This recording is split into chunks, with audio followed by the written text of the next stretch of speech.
Oh, yeah, welcome back, friends. Welcome back, my friends. We're talking about Jack and Lily Sullivan. There's been some posts, some developments, and some interesting things going on. Some things clarified, I hope.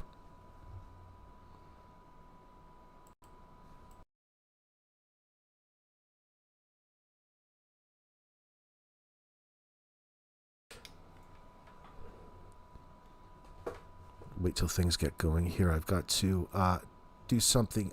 I got these windows open. I've got to close out. Hold on. Jesus, man. Things should be healthy. I've got everything reset. No interruptions. I finally figured out what was causing some of my disruptions. And it had everything to do with my, my cable modem in that sense. I just reset it and it helped out so much in that sense. Because shit never stops over here. Shit never stops.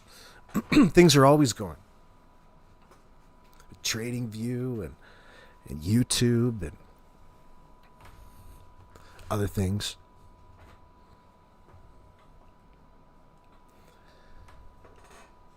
It's the only thing left.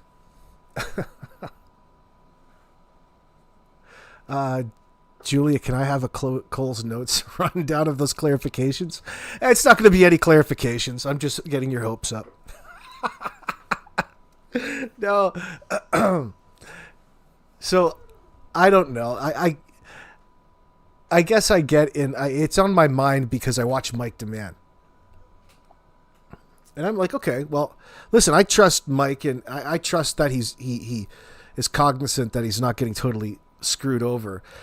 And there's a good portion where this morning he went on live stream finally today, and I listened to that when I was out grocery shopping, and there's a segment at the beginning that I'd like to listen to because he can explain for himself, but he describes knowing all of this intimate detail into Malaya's life and Cindy's life. I'm thinking, well, that's cool. That's just fine. But I think it comes from this friend, this new Anita Johnson, who left me a comment I did see, by the way. This Annette, I can't remember her name, or Amanda. I'll get it in a second. I forget her name already. But he describes her relationship, and I need him to say it, so we're going to look at that, and that's going to jog my memory. There's also Haley Ferdinand, which is a stepsister of Malaya Brooks, did another CBC interview today because the RCMP are, in my opinion, if you want to talk shop talk, doing a probe into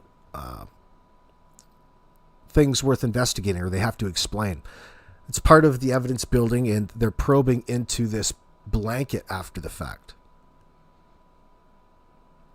And Haley went in for a polygraph examination, and they asked her the same question 5 different ways, which I thought was fantastic. So it goes along the lines of closing out leads in that sense, where you go in front of a group of people long after the fact, and there's nothing left to that area is already checked off. You've it doesn't leave much room for the person to say, well, what if? It's just another situation. And this blanket, it's interesting because of how Daniel misrepresented it in the very beginning after everybody else so publicly learned into a greater detail. Daniel should have recognized it. He's never been direct about it.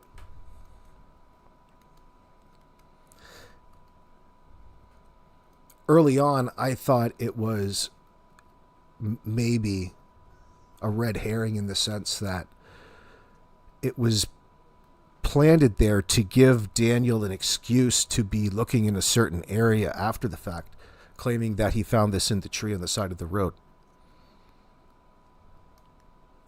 Just my imagination. I'm not saying that that's what you should be thinking by any means. It's just what I was thinking early on. So I don't know. Well, it'll be interesting to see how the RCMP want to explain it. That's what's important to all this, right? Excuse me. There's that tweaker. So, wow, what is her name, for crying out loud? I guess it doesn't matter. I'll get her name in a second. It's bothering me. Amanda Johnson? I can't remember. Amanda? Anyways, just a second. We'll sort that out.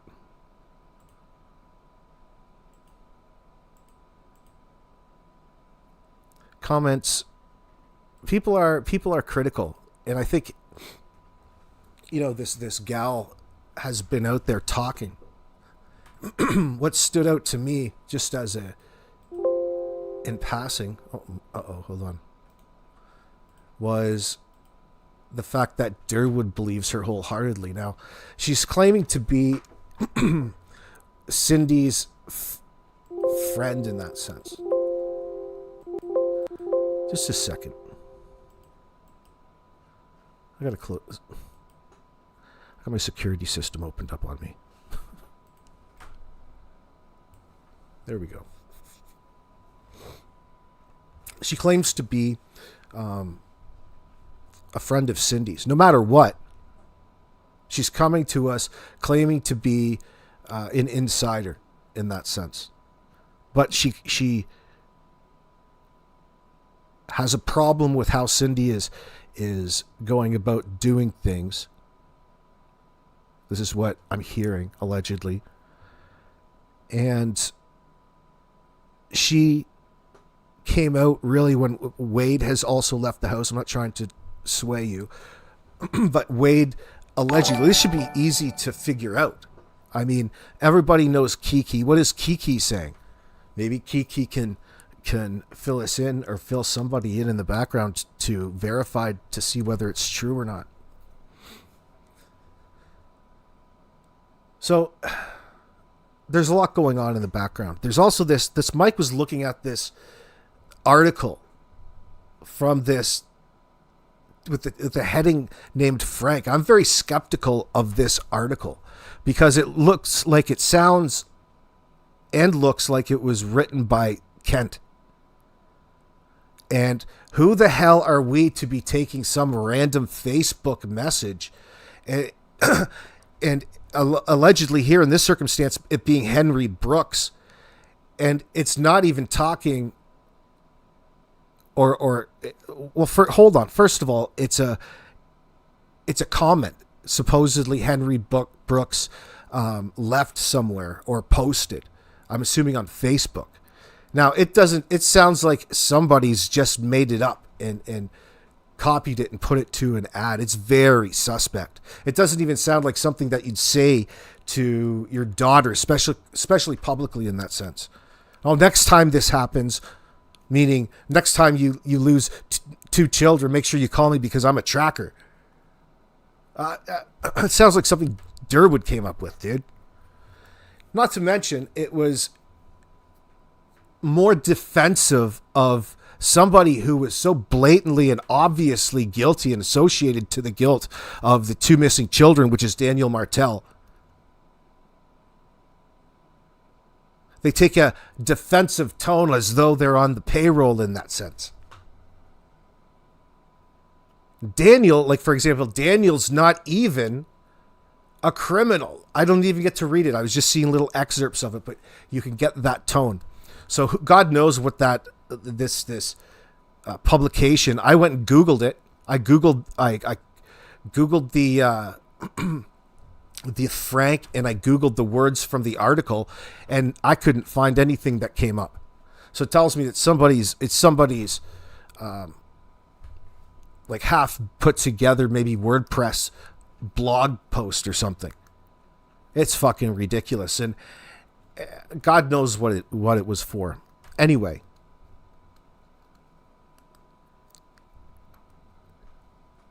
so who's to say? And I'm very skeptical that the information that Mike is getting is credible in that sense. But then again, I think, well, does it matter? I mean, does it really matter? Nonetheless,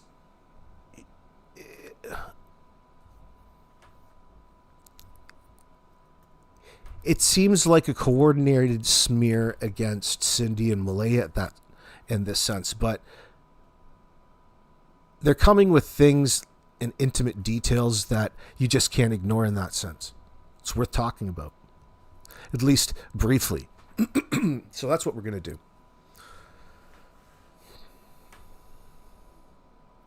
What's going on, Michelle? Let's you take a look at my chat. I knew Wade was banished to the couch immediately after Tint's interview. How do you know that? He was sick of being silenced, all the dysfunction. In his verbal diarrhea to complete the stranger. Excuse me. Is that you just thinking, or do you actually know?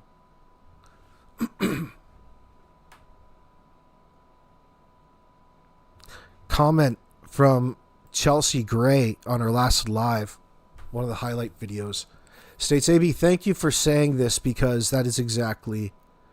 Whoop. Wrong one. Excuse me.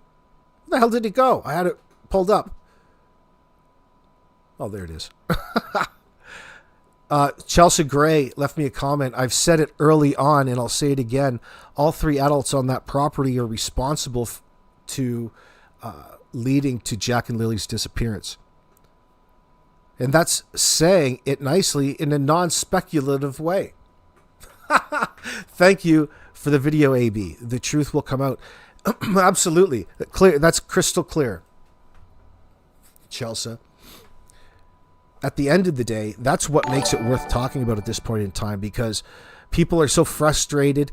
I don't know what people are frustrated for at this point in time. This is what it looks like.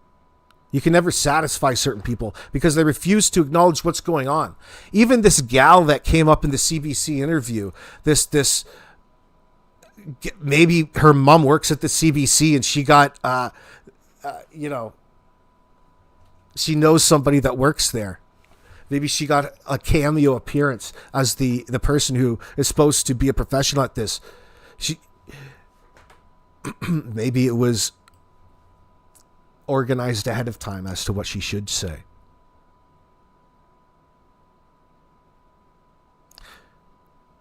Marcia Kepler, 5882, thank you very much. I appreciate that. I don't know what's wrong with my alert box.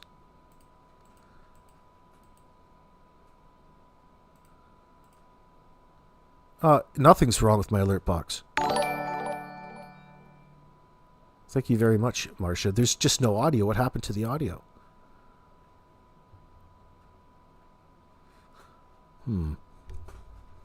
Fucking things. Fucking technology.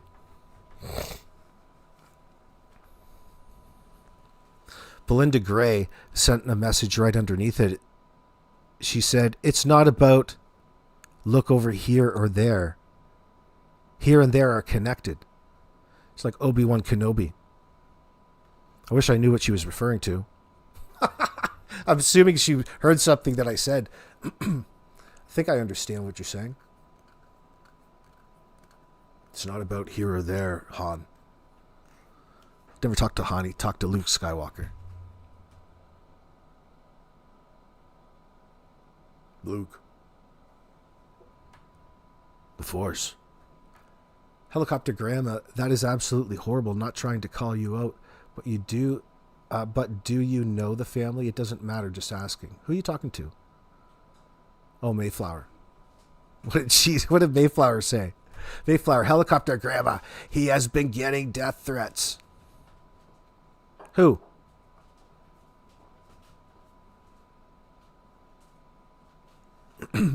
Who is? Danny? I don't believe them. And big fucking deal. The hell do we care? Tell the cops. Oh, Wade has been getting death threats, you're saying. Oh, that'll be from Derwood. That'll be from Derwood for sure. You shut your mouth, boy. You shut your mouth. Don't worry, it's just Derwood. Derwood and Jordan.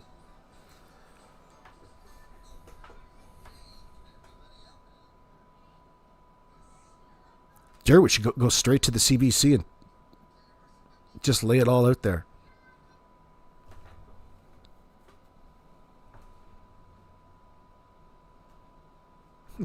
Cool J. Is Mike Dammann going off the deep end? Or what the fuck is up with him? So there's a lot of skepticism in that sense. Listen, he believes a certain amount. This is after listening to enough of it. He believes her a certain amount due to the fact that there's no deceptive language in that sense, which is fine. Like, I mean, it still doesn't take away the argument, and it doesn't matter to him in that sense. Our argument doesn't matter to him because he's choosing to interact with somebody that has inside information nonetheless in that sense about what's going on, he feels. Even though that the information that he's being getting could only be partial or there to manipulate him or fabricated. Anita's her name. Yeah, he believes Anita for the most part.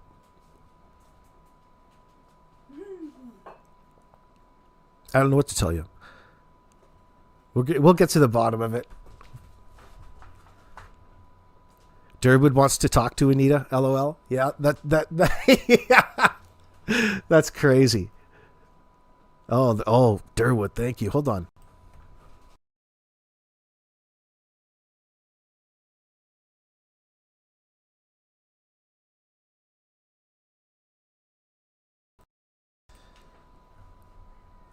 Yeah, people are skeptical about her. She seems to pander to the picture tip here. Well, I shouldn't say that. I don't know. I've seen comments. People say that she's pandering to the creator that she's talking to in that sense. Hey, maybe it's relevant information. I don't think so, though. I don't know. Like, what is it? What is her intention? What is the intent in all of this? The fact that she's out here talking out and speaking out serves more a purpose to, we'll say, defame Malaya and Cindy. It's not like they need any more shade in that sense. It's just an extension. It's abuse by proxy in a sense, I guess I'm trying to say. But we're going to get to that. Hold on.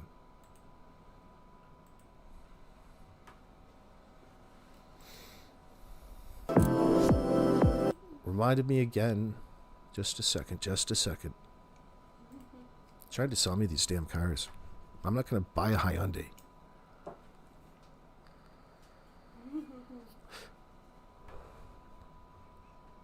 Or Buckley's. You're going to have to put yourself through it. I mean this, actually. I know how cheesy it might sound. But you see, my voice is better now. Hold on. Heaven's sakes. No audio. That's why we couldn't hear anything. I think I figured that one out. There's our first issue solved. One moment, please.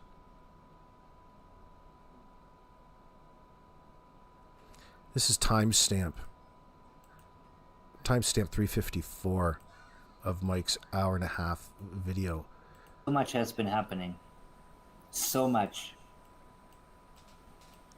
Talking with Anita, talking about, I don't even know where to begin. He's in love. So I'm going to just play this. Give me a second, everybody. Oh, the thing is, no, I don't think Mike's lost his marbles. Listen, he really believes it. If he really believes it, I'll listen to it in that sense. I trust Mike that much to, but it doesn't mean that Mike's right about everything. I love him. God bless him. That's why we're here. This new Anita is an interesting character, and she seems to align with an underlying movement since the beginning to bring certain shade against Malaya and Cindy. It's just, here's another instance where it's in the moment, so it's going to have to happen regardless, and you're going to have to look back and say, oh yeah, I should have known back then at this point. So I'm expecting her to I'm going to refrain right now from telling you. I'm going to be like Janie, telling you what I think about Malaya and just avoid telling you what I think right now.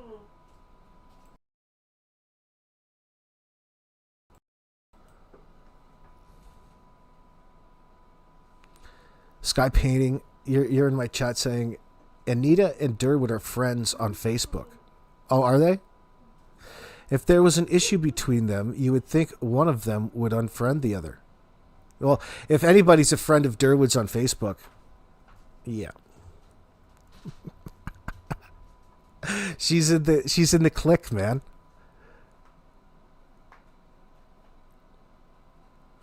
Cool J, what exactly is Anita saying? This is where we are. I mean, people are wanting to spin this one way or the other. I'm just very skeptical, and I encourage you all to be skeptical as well. Doesn't mean that we can't listen to it at this point in time. This is enough of a disclaimer. She's saying all kinds of shit, all kinds of different places, Cool J. You know, she's contradicting herself. People are pointing it out. I'm reading it. And I'm just listening to it from Mike himself. He's going to describe who she is and why, in fact, he believes her.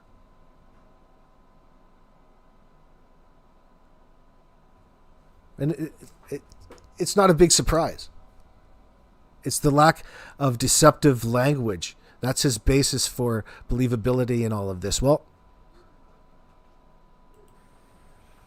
and he's comparing it directly to Derwood and Jordan, which is telling me that he's aware of the line there in all of this. So listen to what he has to say for a moment. Maybe he's in love. I don't know. Maybe he's fallen for this Sharon, girl. so good to see you. Wow. Love you guys. Thank you. Thank you for not forgetting me. How about that one? Thank you for not forgetting about me. And I mean this, actually. I know how cheesy it may sound. But you see, my voice is better now. 2 Comes after months 5 of not minutes. smoking any cigarettes. I don't have to use a cough button anymore.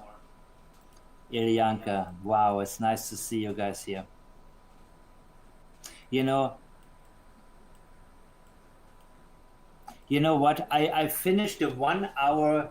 I just did a 1 hour recording of my reaction to the new Polygraph exams, right? And something went wrong, like the uploading time. I got stuck or something like that, and I figured I'm just gonna see. I'm gonna see something.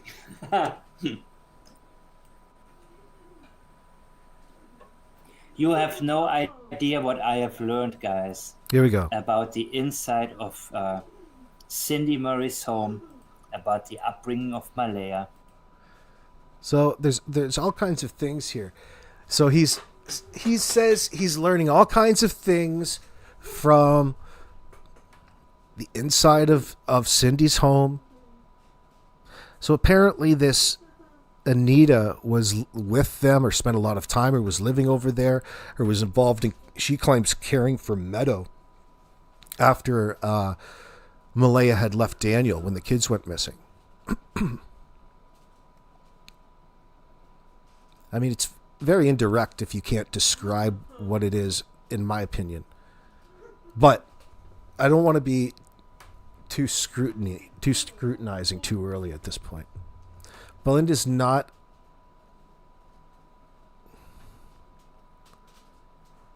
Hold on, Mayflower. Mayflower says Belinda's not on Shan's. Kent and Derwood have her on Chrissy and their friends list. Oh, you guys be spying on each other. Let's all be friends on Facebook. Derwood, do you want to be friends on Facebook? About the chaos, the abuse, and all of that. And some things I'm not going, I cannot talk about yet. I believe Anita. She needs our protection, our help. I believe her completely. Completely. There's nothing that she stated. There is no sign of deception. I don't know how people come up with the idea that she shouldn't be trusted. Like, I mean, that speaks a lot to me. Like, Mike believes this woman wholeheartedly. What does that tell you? It means, okay, I'm going to listen to Mike. So for the time being, I'll put my ears on, and I'm all ears. Tell me what's just so fantabulous about this Anita. Okay, I could respect it. That's where I came to with all of this. I haven't spent one iota listening to her anywhere else. I shouldn't have to. But maybe he's fallen in love with her in the background. There's always, just put a big asterisk beside it. So what is it that's so convincing to you? So he's convinced that she was involved over there afterwards and her whole story up to now. Let's listen to this. Because I can guarantee you, hey, Belinda, she's trustworthy.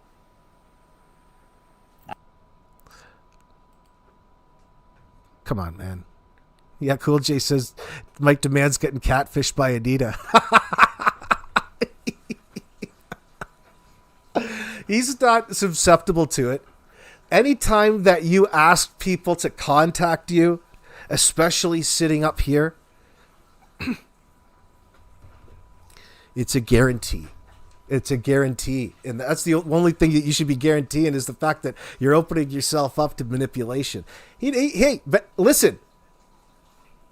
He trusts her wholeheartedly. So I don't want to be up here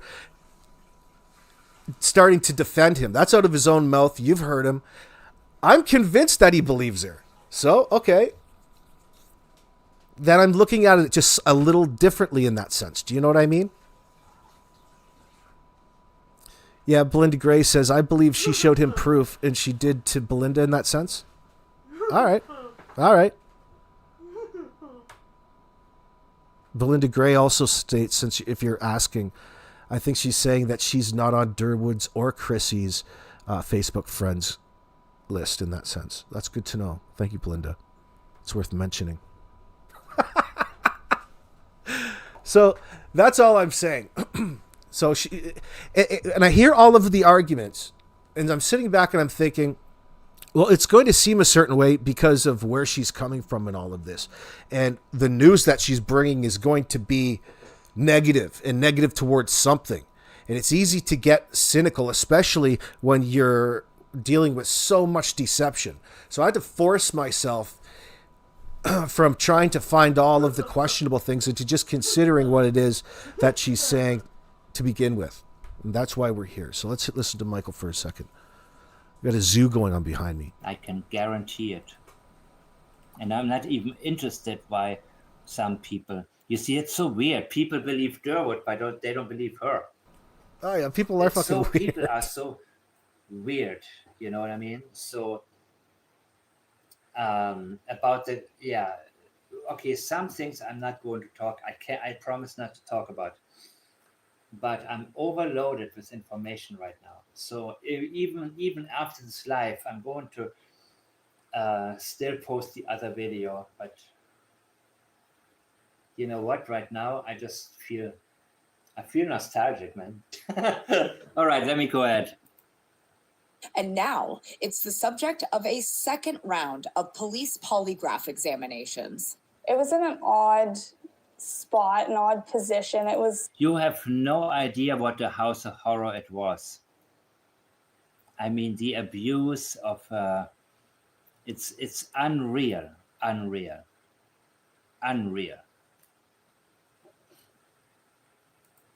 Just drooped over a. I mean, who is she and how does she... Like, I mean, those are powerful words from Mike. So he says he's holding a lot back. Belinda's in my chat, by the way, saying that you know, she's satisfied in who this Anita says she is. Well, cool. Then I'm going to give her the benefit of the doubt. I'll give her the benefit of the doubt for the time being, for the sake of getting to the information in that sense.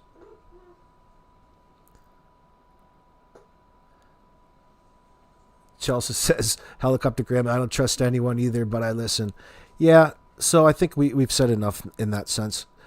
it's worth a listen at this point. And, you know, the CBC, like I said, the CBC with this, not the Haley interview, good for Haley, but the other broad that she brought in from like the University of Louisiana or something, you know, obviously it didn't sound like she was quite aware of the case. Maybe that they didn't want that. But listen, it doesn't sound like they're going back over all of the information in that sense because they've exhausted all of their leads or ran out of leads.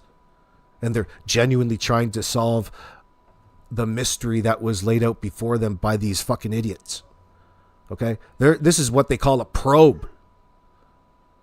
They have to explain away because it's relevant to the investigation. They have to explain in great detail what the hell is up for the judge or jury coming up. It's part of the evidence gathering phase that we're in, which is monotonously long, which will farm forever comments down there wondering what's taking so long. Well, what's taking so long is that you don't know what the fuck is going on. They're building evidence against these scumbags.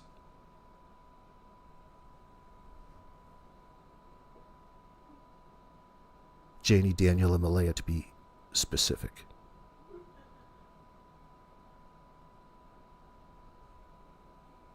Mayflower says, I wish I met Anita when I was up there. She verified what others had said to me when I already researched when chatting with her. So that's good enough for me in a sense of talking about the subject matter.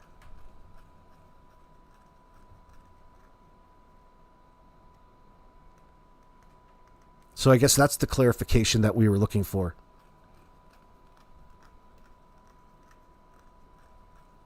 Yeah, Belinda Gray, she believes that they're all still guilty in that sense. Well, she's got the right mind. I appreciate you coming in here and straightening us out, Belinda Gray, 4648. It doesn't take too much, it seems, but if you are who you say you are in my chat, then I'm all ears. Could you imagine if that was a fake account? Maybe I should check, make sure that is the real Belinda Gray. You can never trust technology these days. Yeah, that's her. Paranoid much?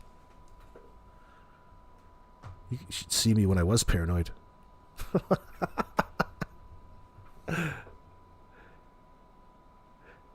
Staff Warrior says it's not that she's not believable, but it's distracting from locating Lily and Jack. I don't know about that. That's all most want right now, not excuses for Malaya. Yeah, I get you what you're saying. But you can't ignore the fact that there's a big part of this that's relevant that we don't know about, and it's not going to be good. So it's not going to be fantastic information. So when it does come out, it's not coming from the right sources is the problem. It's not being told to us with a guarantee for our satisfaction. That's what we don't like.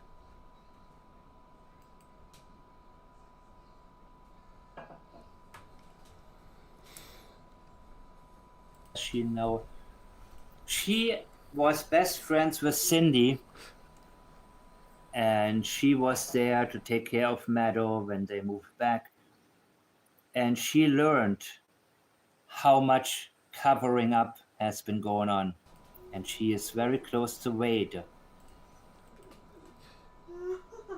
So she's talking about how much covering up is going on in the background.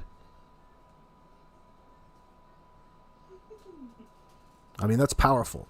I trust Mike in that sense.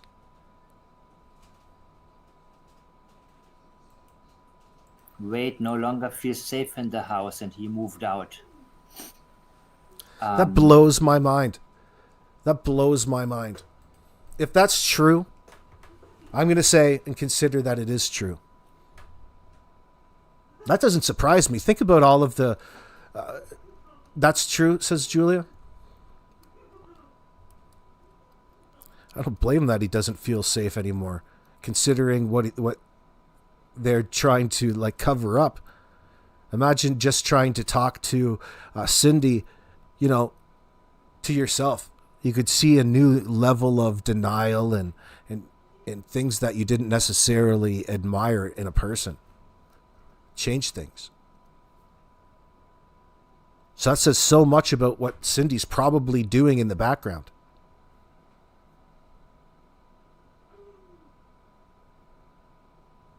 Vicky, they've got great cops, the RCMP.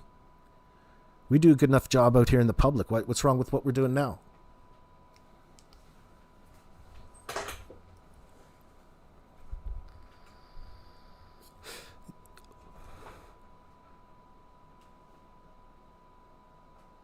So already that says so much on behalf of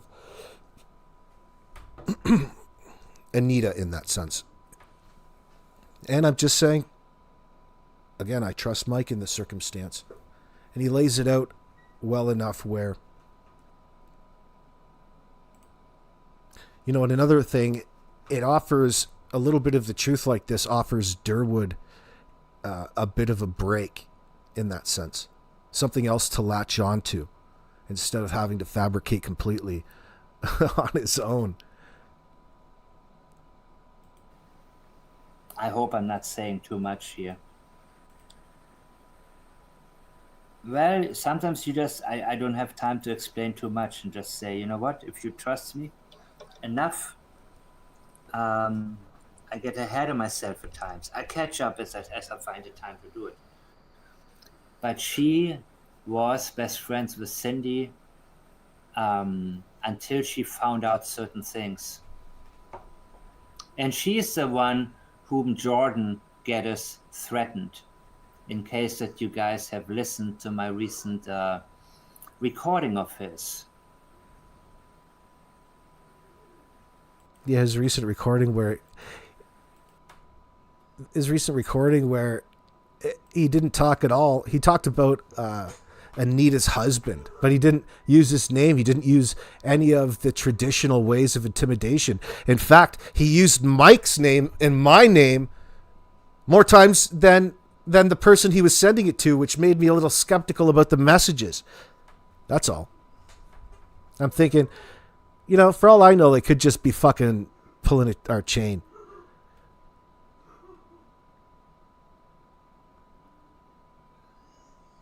But it's more believable to me that Wade's getting death threats in that sense. And you know who will be behind them.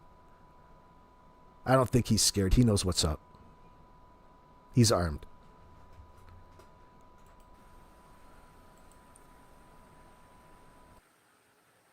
Oh, yeah, thank you, Zed. Got it. Maybe the same death threats that Danny's getting. They're all sickos, and that's exactly what Anita said to me. They are all sickos. These people are extremely sick. And Malaya's half-brother, I'm going to get into him and his friendship with Extremely sick. Extremely sick. What does extremely sick mean to Mike, a German who should be used to like some of the most bizarre things out there?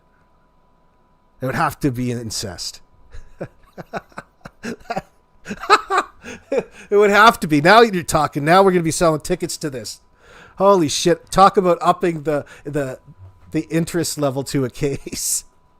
Holy Hannah. And we're not just joking about Logan and Daniel. All right. We're ready for it.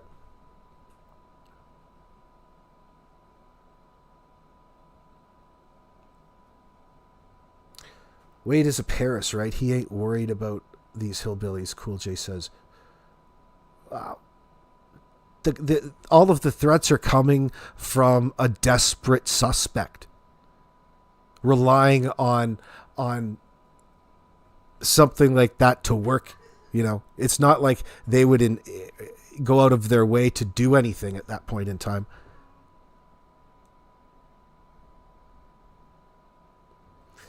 Belinda Gray says, I have recordings where he says her name a lot. Who do you mean, Belinda?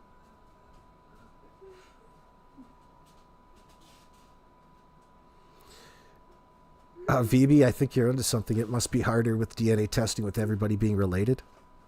Oh, fuck, the alarm bells would be going off over there. Short-circuiting out the computers.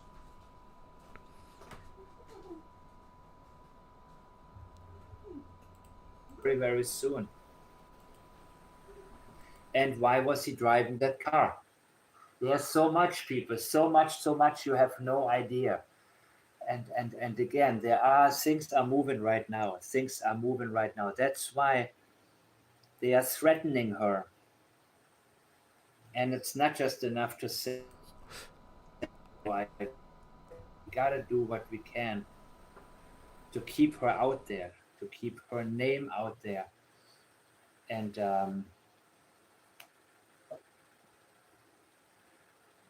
she's working hard, very hard,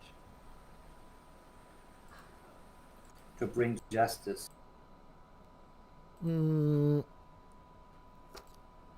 Depends what you're looking for. Depends what you're looking for, Marie. Don't I think objectivity is lost when some creators start befriending people like MBM's Mom Cindy? Listen, you get different flavors with different people in that sense. You're trying to relate it as though there's some sort of... I'm a big fan of citizen journalism, but that's not what true crime is. This is truly criminal. This is more of a reality scenario. This is a situation that repeats itself over and over and has since way back in Canada, late 70s, where that farmer in Saskatchewan murdered his daughter, his disabled daughter in that sense. Anyway. But people choose... It's... Yeah, technically, yeah. But what do you want? You want CBS? You know? It's not like something... There's a level of moral or integrity to uphold, or a minimum safety, or a minimum best practices.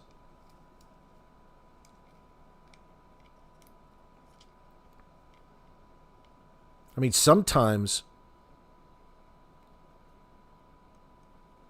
no matter what, the information that comes out in a scenario like this, it's better that it's out than not. The fact that they have to hold some back because it's just too inappropriate, I guess.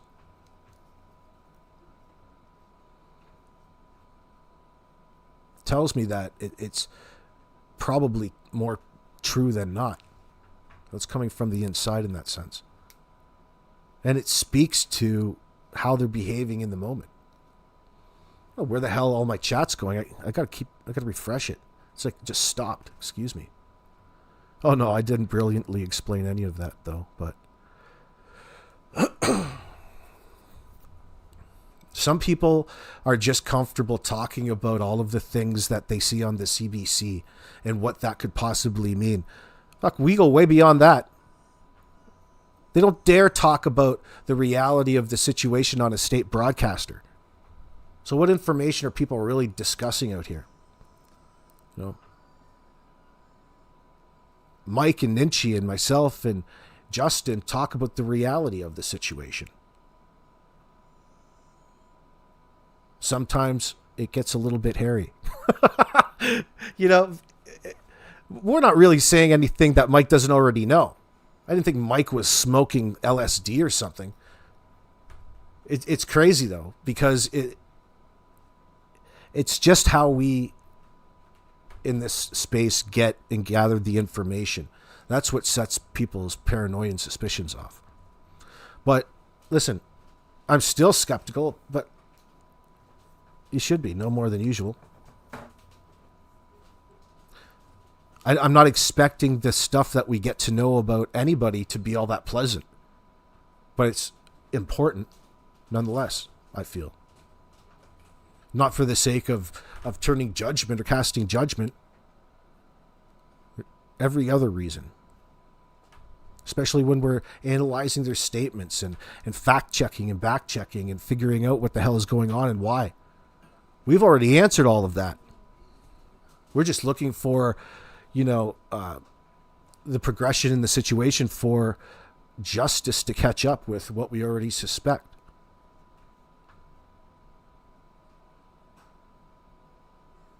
Or if you're Kent, you're selling all kinds of bracelets.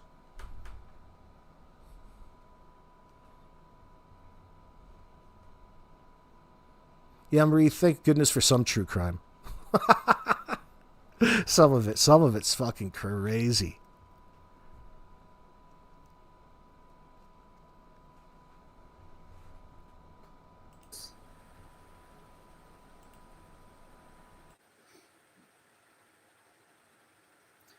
So yeah, I'm happy to be here and answer some questions if they come. I got all kinds of They're all information out of this sickos, little all segment. of That's them, why we're listening all to of it, by the them. And way. again, Cheryl and Jordan, they're talking with each other. Malaya and Daniel are communicating by proxy and have been the whole time. At one point, Daniel sent like $350 to her and left, a note. And then Malaya took off and didn't come back until much later.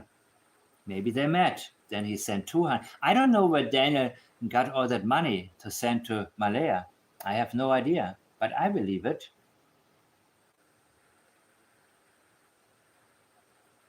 I believe it. I mean, like Wade said, he's making the stuff. I believe it's very, very possible. Not a regular income, but kind of like a business, so-called business.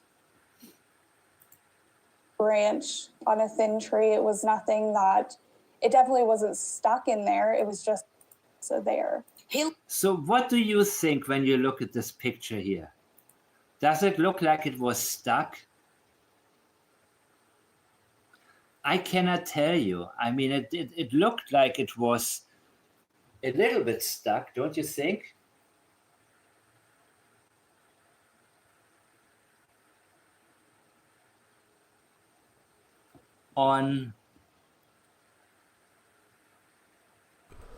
Looks like somebody threw it there from the road. Hush it up, $. Okay, I don't know what that means.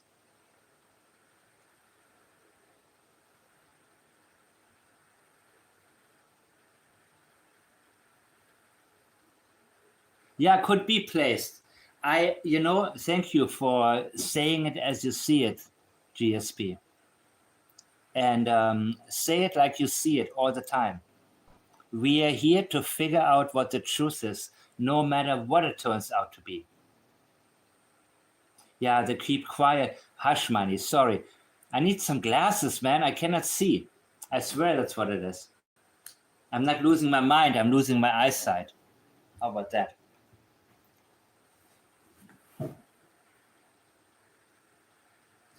Yeah, I think that Haley is not the worst one. I think that Haley has been told there is intense jealousy in the family, by the way. Haley's working hard. She's cleaning houses. She's always busy. As you can see, she has a nice place to live. She's keeping it clean. She's anything but Malaya. And Malaya is the daughter of Henry Brooks and Cindy Murray. Her half-brother, Hayden, is the son of Cindy Murray and Joey Smith. And Haley is the daughter of Joey Smith and some other woman. So she's not related by blood to Malaya. But from what I understand, she's always been jealous. Somehow, like, she feels like Malaya. Remember when she said Malaya, she walks around like her shit don't stink? And I found this really, really weird, but she says it how she feels it. It's a very chaotic family. These are very chaotic people, and there's a lot of repressed anger coming out, where, Malaya, according to Anita, said, all of this happened because of you. Everything, the men that you brought into our life, suggesting, abuse, and I mean, you can imagine what type. That Malaya really, really blames her mother. And unfortunately, she didn't protect Jack and Lily. So I believe it's true. Cindy did not protect Hayden or Malaya at all. But Malaya continued that pattern.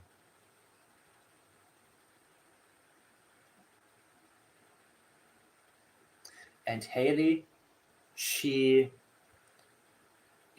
complains that she gets so much free money. She gets vouchers, gas cards, coupons, all kind of free money from the tribe, So there is a level of jealousy, like, you know, she's always been working hard, always had her shit together. And there's Malaya who doesn't want to do anything. And, you know. No, it's not a legitimate question here, Aaron Sweeney. You're asking everybody what, no matter what way you look, they murdered the kids. It's just who's responsible. There's no such thing as a tragic accident and cover-up. No such thing. There's no such thing. There's no need to cover up an accident. Ever.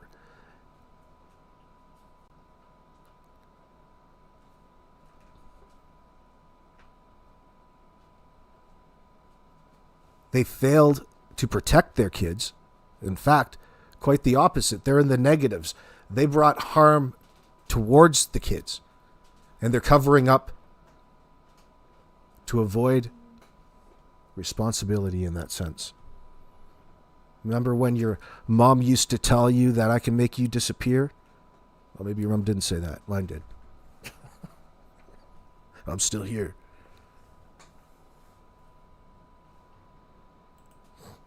From when Malaya and Cody lived with Cindy, whenever Cody came home from work, Cindy would say, you know, Malaya didn't do anything. She didn't clean, she didn't cook, she didn't want to do any. She expected Cody to do all of that. And Cindy supported it. Malaya doesn't do anything, period. She has zero energy. She is worthless. I don't care how it sounds. I don't care what abuse she has suffered herself, but Malaya doesn't want to do anything. She has no hobbies, no drive, no desire to do anything. She wants to sit around with her phone and maybe do some makeup, and that's it. She makes no secret out of it. And Haley is kind of the opposite, you know. She doesn't have the best or most pleasant work maybe, but she does it. She does her thing. And to her, Malaya is just, you know, useless. She's just a piece of lard. Like, Helicoptergramma, easy tiger. Easy tiger. You don't have to be going after Mike. He's fine. Of course he's here. You don't come at him with some rhetoric. Look, he's here for the truth in that sense. You've got to trust him for that. And we do. You can take my word for it.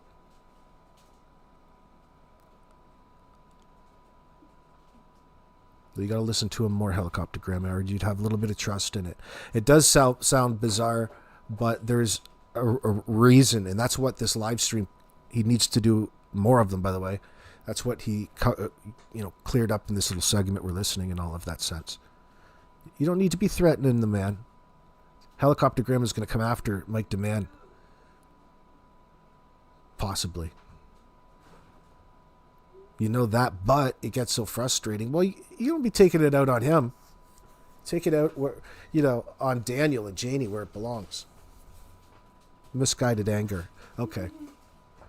We'll put it down to that. What's up, Terry T? She's just like nothing, like what the hell? So when she talked about Malaya badly, well, I believe that Haley knows when she likes to talk shit and express her anger. But that's a deal then, she stops herself.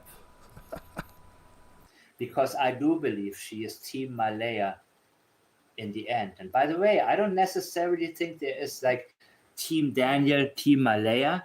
In reality, these people work together, man. These people communicate. These people have a pact. And that gold chain that Daniel keeps wearing was given to him by Malaya.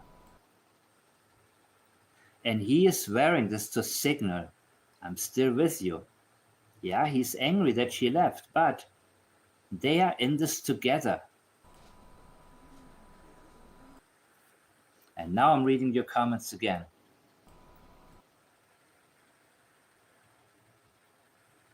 And I really have a problem seeing right now, man. I think I need to clean my other screen because I haven't used my my second laptop since my last live, whenever that was.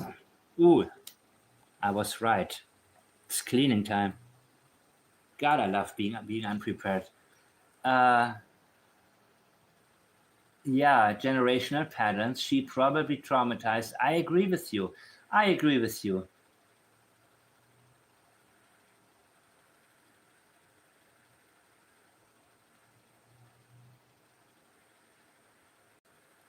Yeah, okay, I will do that. I will make them public. You know what? What are you saying in my chat? First of all, you think they have the class enough to be investing in gold chains, Glory Walker? How could Malaya afford that chain? Because bronze isn't too expensive. What are you insisting there, Glory Walker? It's not an expensive chain at all. That shit leaves stains when you take a shower. It's rusting in the sweat. And it's magnetic. It's ferrous. Fool's gold, y'all. Temu gold chain, no shit. I wish you guys would stop saying that in my chat because I keep getting advertisements for that stuff on my mobile devices. I'm probably not the only one in those apps. Like, what the fuck? Never once have I been there. I don't plan on going, but they spam me nonstop with it. It reminded me that they sell everything that I want. Oh, look, do you want a $3 bodysuit? Fuck no. Who the fuck is buying this weird black $3 bodysuit from Temu? What sort of weird ninja stalker?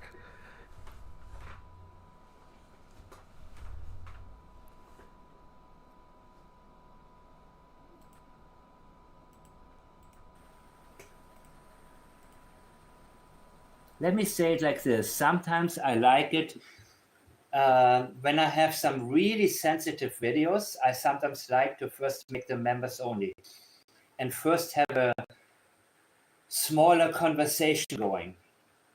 You know what I mean? Before I bring it to...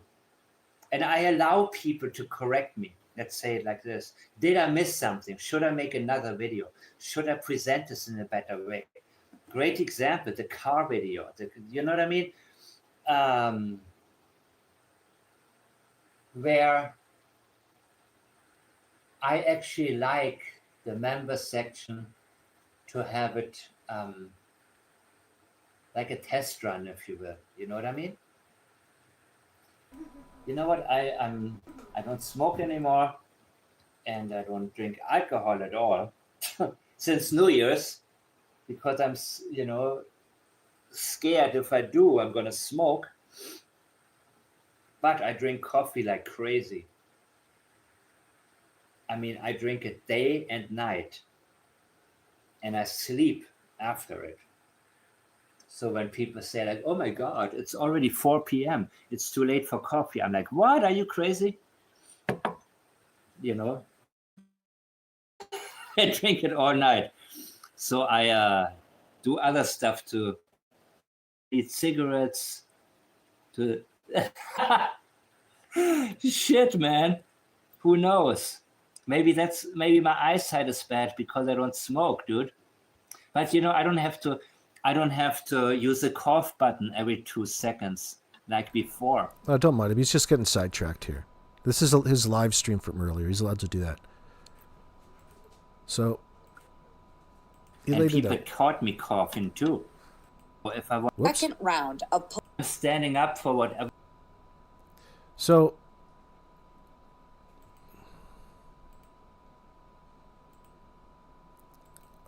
the one video I didn't timestamp. Hold on. Let's go over to this new CBC video for a second.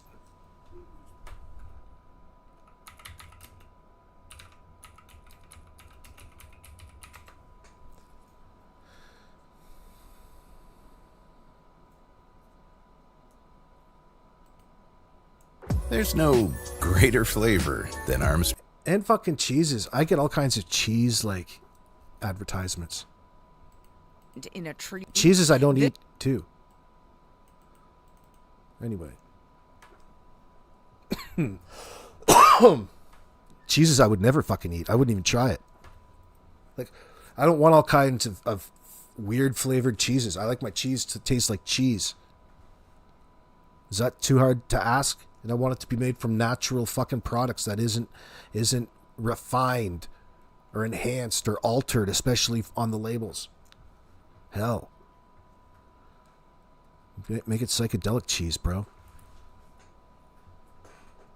Discovered tattered and intertwined in a tree, this pink blanket. Tattered and intertwined? Yeah, I guess you could say that.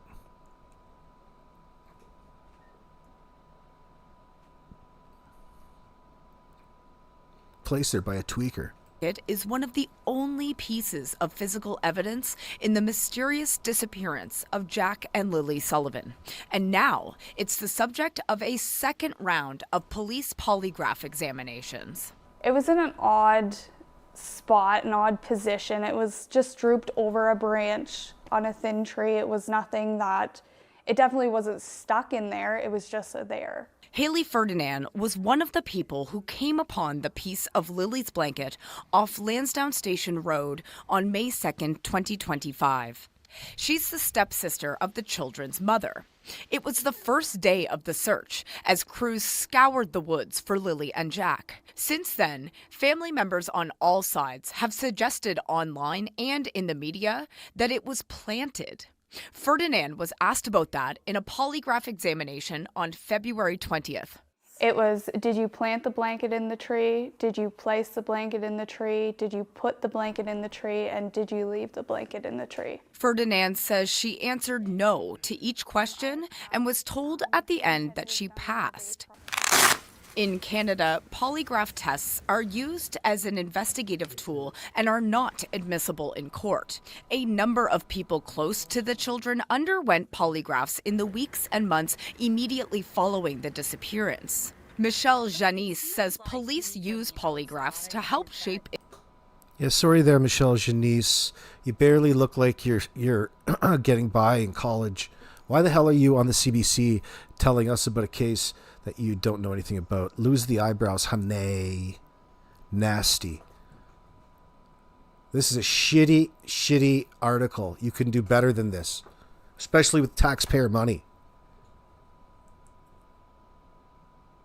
Oh, it looks to me like they're going back over things again because they've exhausted all the other leads. Shut the fuck up. No, it's an RCMP probe. It's getting to it to begin with. It's doing their job. Stop pretending that you fucking know what's going on. Oh, this is a state-run broadcaster, too. Fuck off. Screw you. Let's see. But the truth is, I have no invested interest in either. I cannot be, it's not outcome oriented what I'm doing, people. It's about shining the light. Hi, Haley. One of the only pieces of physical evidence in the mysterious disappearance of Jack and Lily Sullivan. It's not that mysterious. And now it's the subject of a second round of police polygraph examinations. It was in an odd spot, an odd position. It was just drooped over a branch on a thin tree. It was nothing that, it definitely wasn't stuck in there. It was just there. Haley Ferdinand was one of the people who came upon the... Look, she is more serious now. Whatever her name is, this reporter. She takes Haley seriously. Unlike Daniel and his mommy. Piece of Lily's blanket off Lansdowne Station Road on May 2nd, 2025. She's the stepsister of the children's mother.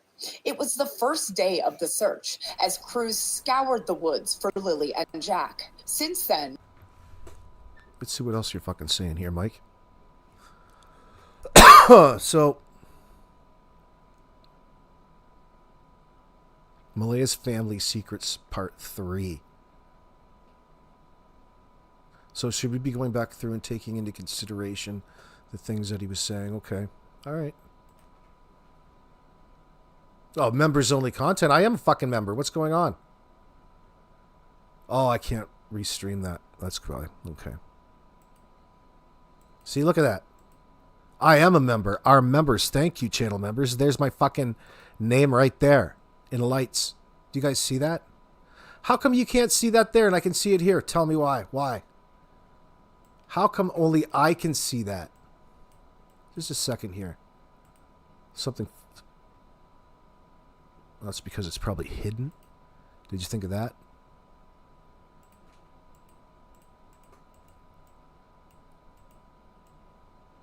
There I am. See my little icon right there? I'm a member over there. But I don't want to ruin it for him if he's got one on members of it or not. Let's see. Members only 14 hours ago. Okay, I won't do that one. She was full of life, Cindy Murray, 17 hours ago. Crema yogurt. That looks okay.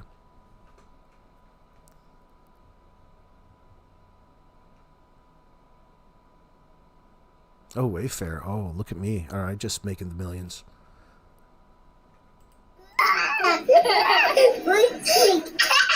They were very sweet kids. Yeah, I mean, I think it's if you have been watching my channel, you may think that this video is a waste of time because it is, one of the more obvious things that everybody by now knows. That when you refer to somebody in the past, there's a reason for that. Now, mind you, we have to look at all possibilities, not simply determine one reason only without. I'm looking for some dirt on Cindy. If you guys are just wondering what the hell we're watching this for, that's my priority up here, just to be transparent with this. I'm looking for all the dirt. Additional information and allowing it to come to us.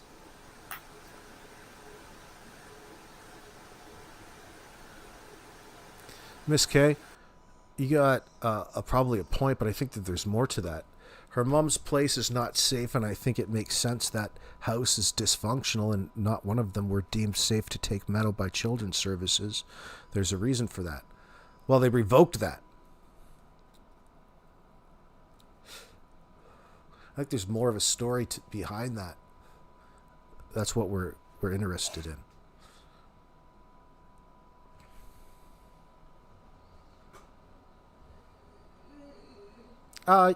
Yeah, he is cool, Jay.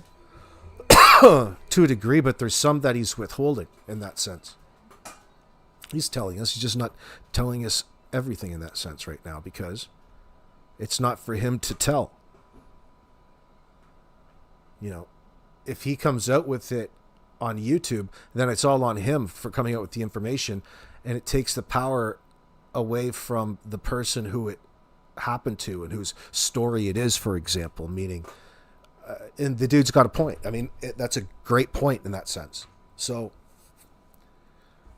that's when I thought I had to do this live and walk all of this back a little bit and try to figure this or take it into consideration. This Anita situation and what information is telling us. But again, I'm trying to listen for the dirt.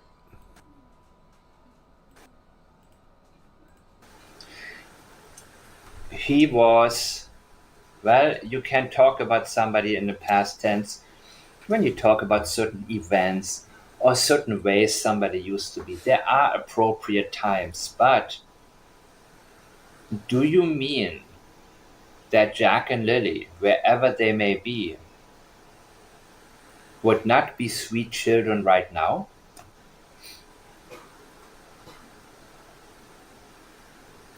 This contradicts any claim of not knowing what happened to them. You wouldn't know that Jack and Lily are no longer alive unless Well, you may highly suspect it. True. There is a possibility. Belinda, I don't know if she talked about them in past tense. I think she might have. And she has explained to us that when she heard, or when she realized Malaya is leaving the property, it hit her that Jack and Lily are not coming back.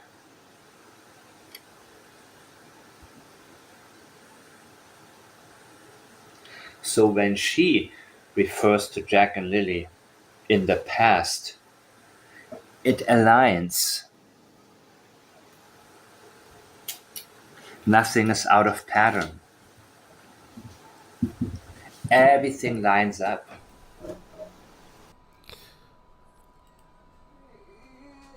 Lynn Galbois, 1937, another CBC interview. I guess we won't hear from Daniel anymore, though. Bummer. Yeah, they said he declined an interview when requested. That's surprising. Oh, boy. Mr. Transparency.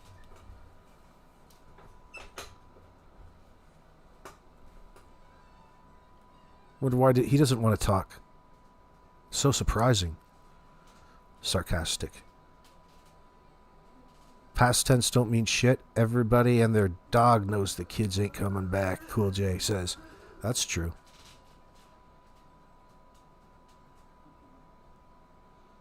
All I know is Jordan. You say Jordan's threatening Anita? Well, she's not afraid. She let me know in my comment section today that she can't wait to slap Jordan around when she sees him.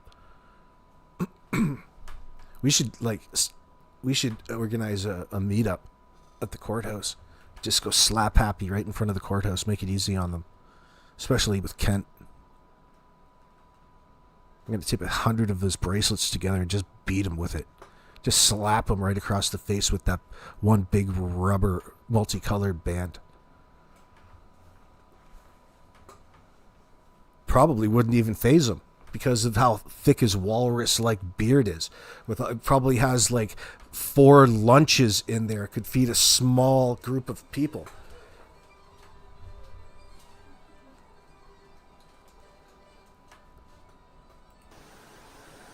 See, what doesn't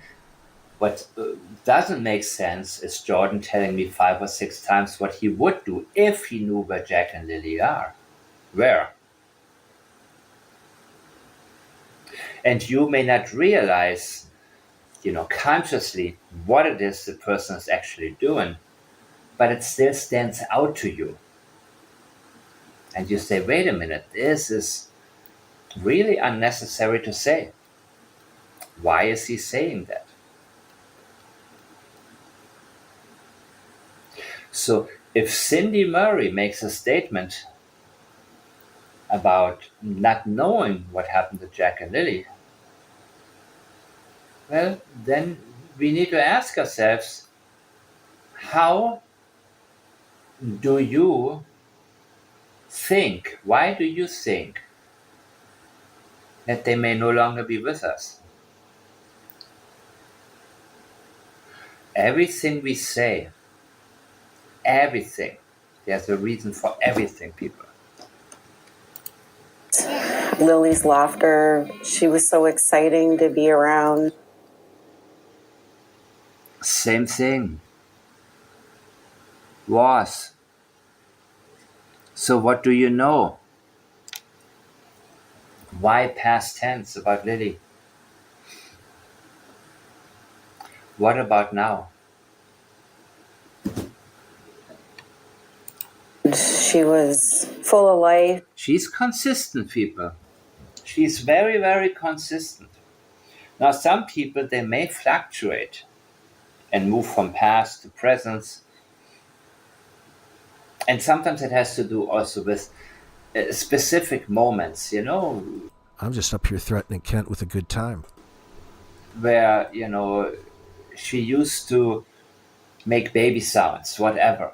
But this is not something that is limited in terms of time.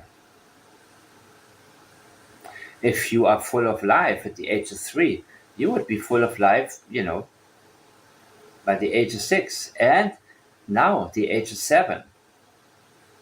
So she's not talking about Lily at a certain stage in her life.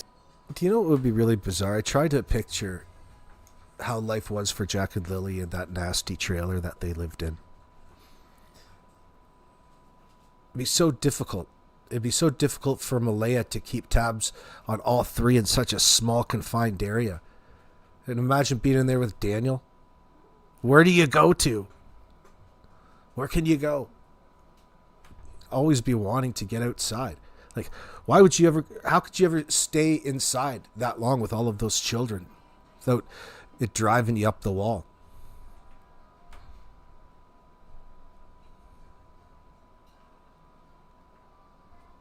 Mayflower wants to know, what were the 3 items Wade found in Cindy's laundry room, Malaya?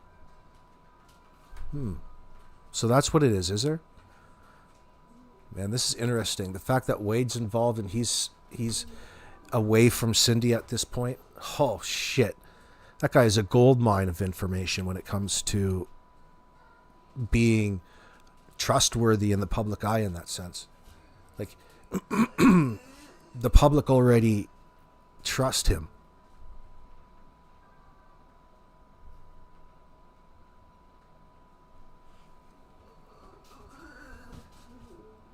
You still believe Justin has a lot to do with the kids disappearing, Brian?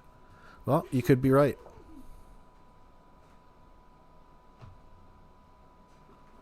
But he's laying low. He's probably listening right now, cursing your name.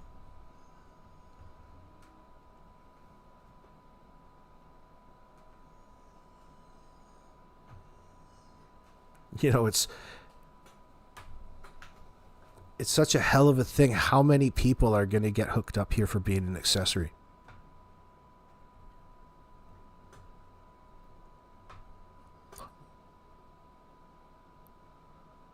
Lynn Galbois says the tracker was a text message to MVM from her dad. And it said, "Why didn't you tell me the kids were missing? You know I'm a tracker." Yeah, I still think that message is a little bizarre. That's a text message from her dad. Malaya shared it to you. I still don't even trust that message. Oh, it was a text message. I see what you're saying. Earlier on? When was that released? Have we seen that before?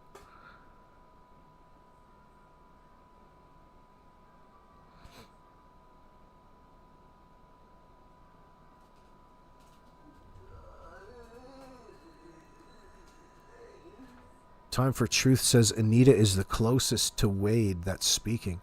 She has his ear in that sense. That's cool. Good to know.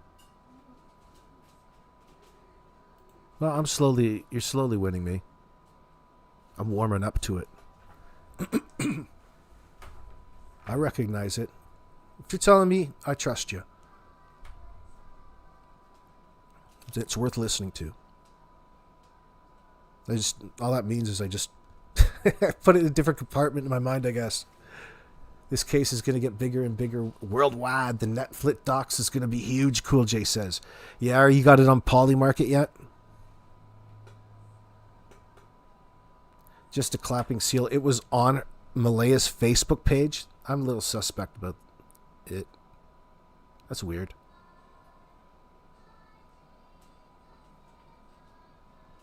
So, still clear as mud right there. It's not very important in my mind right now. It was just in how it was being used in that article that Mike was showing in that sense. A stage that is over unless she actually knows. She is not full of life. And I believe that this, my friends, is leakage. She was full of life. How about now?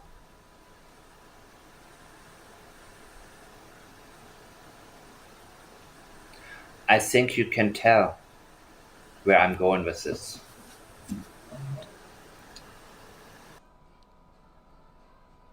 I'd probably be using a lot of past tense too if I was in this situation.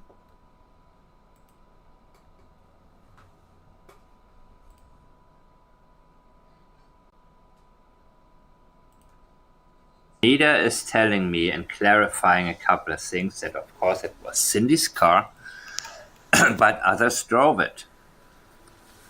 And she believes that certain people other than Cindy, she mentioned Justin and Hayden, may have driven it to get rid of some evidence. It was dirty inside and out, muddy. And so, so Anita says that Cindy told Hayden, "Why are you saying I'm getting a new vehicle? Shut up."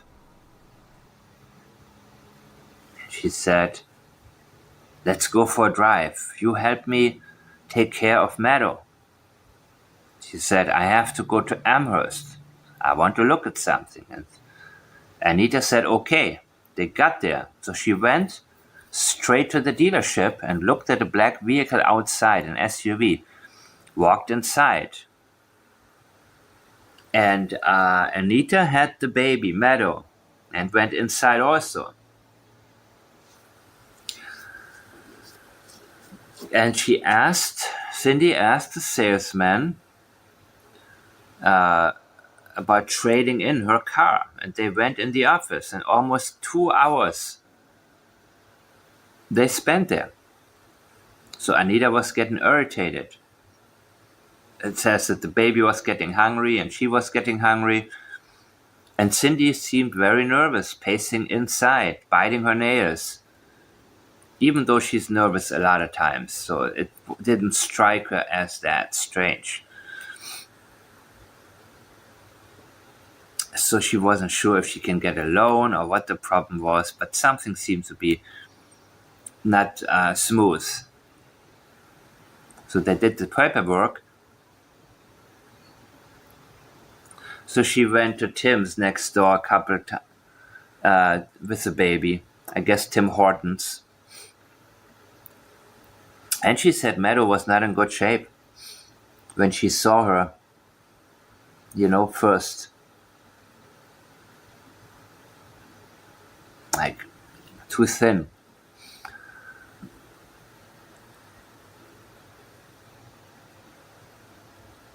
So she took Meadow to Tim Hortons next door and then came back another hour later.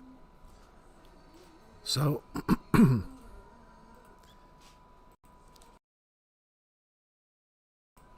so imagine what Wade is experiencing and why he had to move out. Wade Paris, my man, who was so open about things with tint in that sense, or in conversation about the history of Daniel, for example. To know that Cindy is really, at this point, considering how bad things look, suspicious-wise, towards Malaya, Janie, and Daniel, Cindy is essentially acting as an accessory after the fact on the other side. And just based off of how Cindy's responses to this situation, it's affected the relationship, because now he doesn't feel safe. And it just hit me as to why he doesn't feel safe, because now imagine a group of people, meaning Janie, Daniel, Malaya, Derwood, maybe more, that they've involved in all of this. Logan, there's a large group of people that have a reason to have and hang something over you and manipulate you with at all times, extort you with, blackmail you with this piece of information, this double child murder in that sense. It's a form of power behind the scenes, especially if you're active in helping covering it up in that sense. And you know who's bonded and why. No wonder he didn't feel safe living in there. I'd be fucking out of there. No, just like Wade. I'm out. Now you really know what that individual's all about. Wade sounds like took the choice of common sense, and he got to stepping. He took his toys and got the hell out of Dodge. The cooking wasn't no good anyway. She doesn't. So really, what Mike is seeing is they're bonded by this silence and trying to get away with whatever happened to Jack and Lily, their culpability.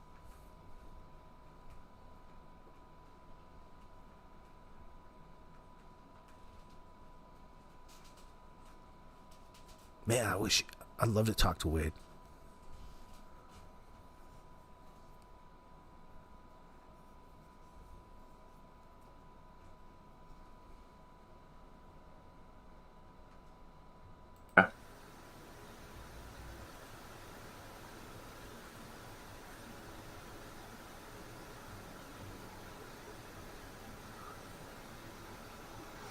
So finally, they got the new vehicle. She didn't, and she just took stuff out of the old one, put it into the new one, and waited more. And Hayden called 4 times. Cindy finally told him to shut up about her getting a new vehicle. So apparently, one of you paid for the dispatch. There was also, well, I'll wait for the results on that.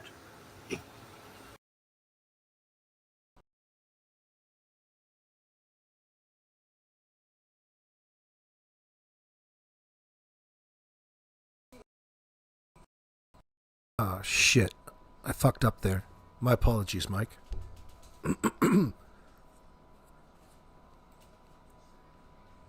My apologies. That was a members video. Well, if you like that, you can always go over, and I encourage you to join Mike's membership. I'm his #1 fan.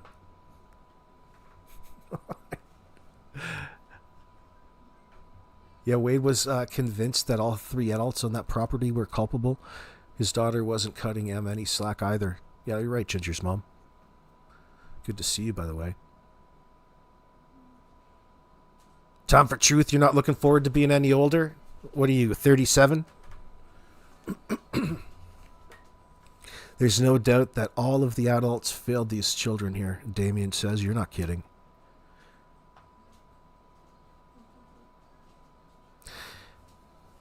I mean, it's such a bizarre situation that's occurring right now with this case.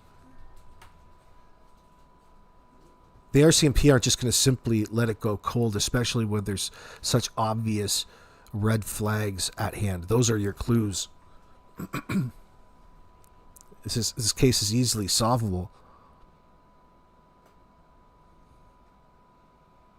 Lynn Galbois, Mike has admitted when he's was wrong, and I'm sure he's willing to again. Now I'm starting to understand who this Anita person is. So I mean, yeah, you got me. I'm back on board. I'm listening to her.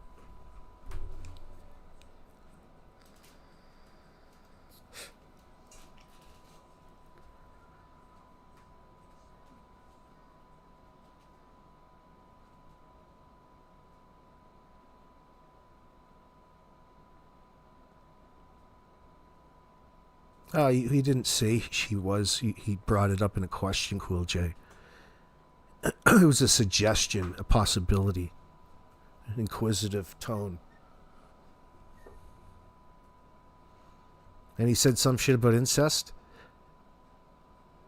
Did he? I think he did too. Now that you remind me of that. I wonder. I'm trying to remember what that was about.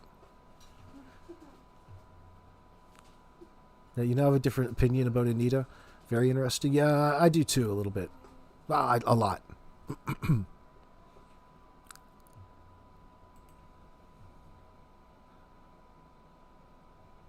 Why did Wade move out of Cindy's home?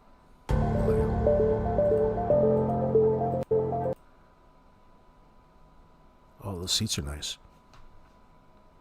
That seems so comfortable. Oh my god. Oh wow, that'd be cool.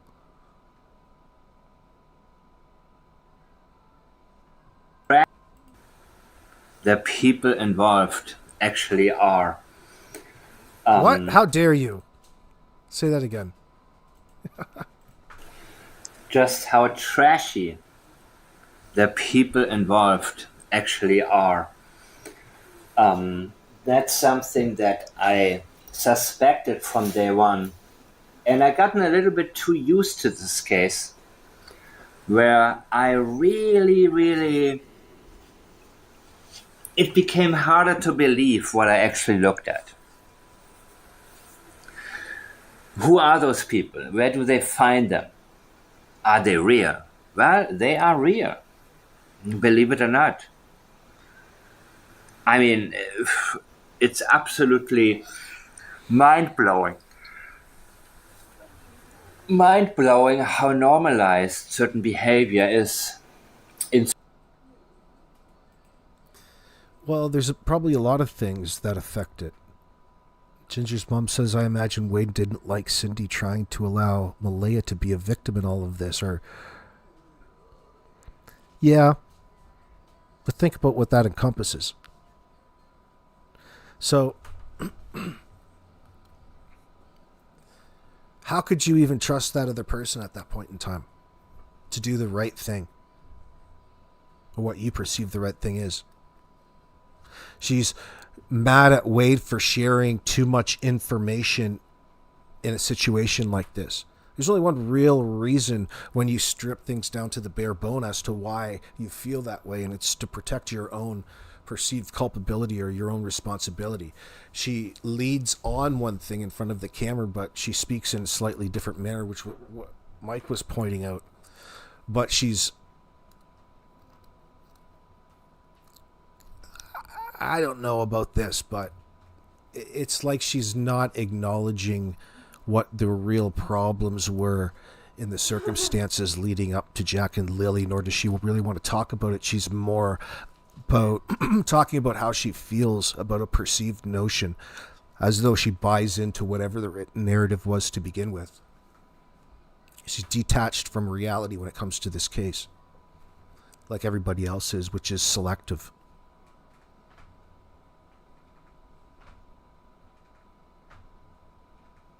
Fuck, you should give me a Bachelor of Arts for that explanation.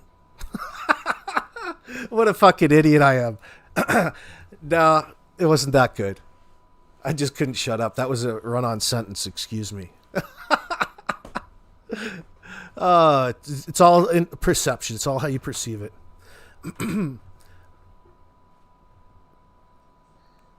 I mean, what really is Cindy's role in all of this? She's the one who sheltered Malaya. But listen, this Anita is letting people know what the family situation is like, and it's not easily explainable. She's a bit of it's a bit of a situation with them.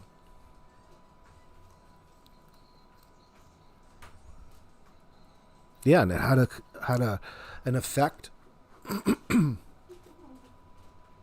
But why is Malaya trying to run away from this problem? Why is she lying? Why did she call the RCMP and lie to them? They did that for a reason.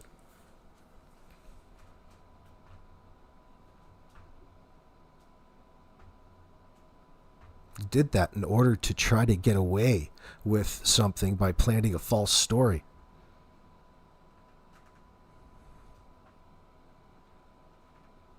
You called the RCMP, you lied to them.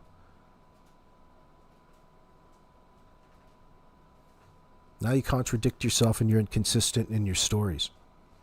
So what really happened? The police have to put that investigation together. What really happened here? And that's what takes time.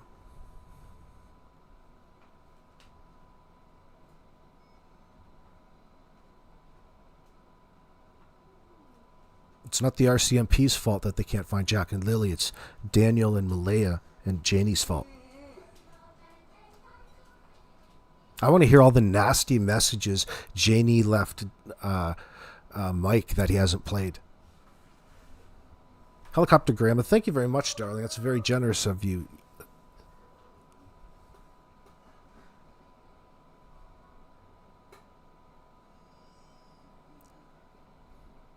Oh, you mean Wade and Cindy together 9 years?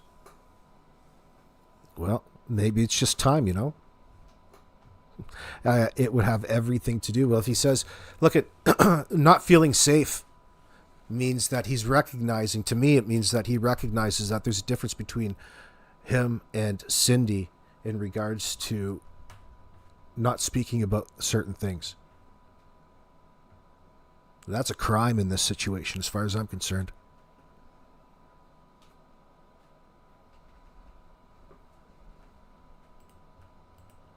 Certain parts of the world where, yeah, it's absolutely mind-blowing. And yes, this is Cindy's car, one of her 2 cars. And there are other things. The Malaya. What about the 3 items that were found in your laundry room? You know what I'm talking about.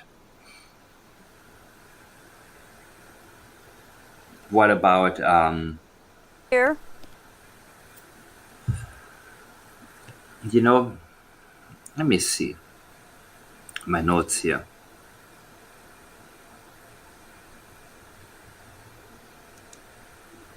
And by the way, Wade no longer lives over there. Wade is living with his sister now. And Wade found something that Malaya, you know. Oh, Mom, did you see this? Yeah, you left it in the laundry. The thing that I can remember what Wade was saying was IDing like Lily's coat and something else, but maybe he's talking about something different.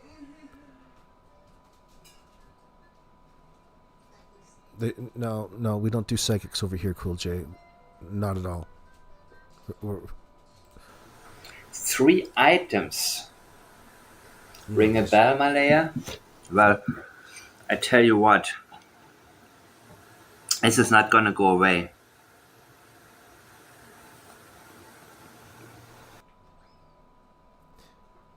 Yeah, you're thinking, Maria, you're thinking Wade saved himself from going to jail? Oh, yeah. Because you can really tell what Wade's perspective is on this case.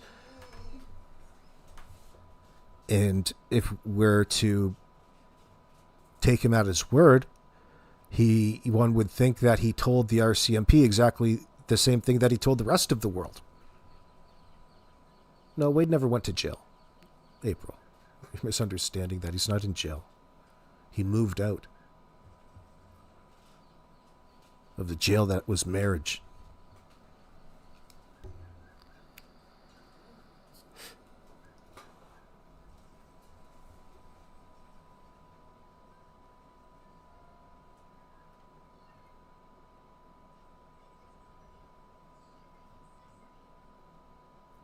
Yeah, I see your point, Miss K. Yeah, people, listen, it's just people scrutinizing the shit out of information that's coming your way. Look, again, it's just how, whatever. Just sort it out as we go, and that's what we're doing here, right? Tell him that. Wade found 3 items in the laundry room. Yeah, Belinda. Were those different from the items that he told Tint? You recognized in the back of the car? Maybe did he later recognize them in the laundry room? So it's a suggestion of evidence and tampering. But there's a disconnect. He obviously got all of his information by way of Cindy and Malaya through all of their conversations. So what role does Cindy play in Malaya's life? It'd be interesting to know, and we're getting to know a little bit of this allegedly. A lot of suggestions. I'm open, but it seems that you could describe Cindy as being a bit of a wayward individual herself.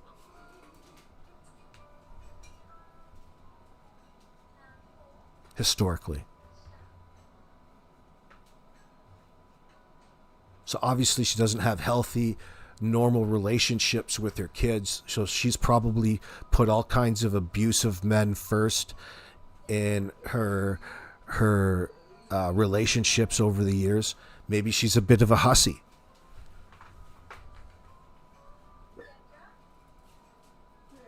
A good time Sally.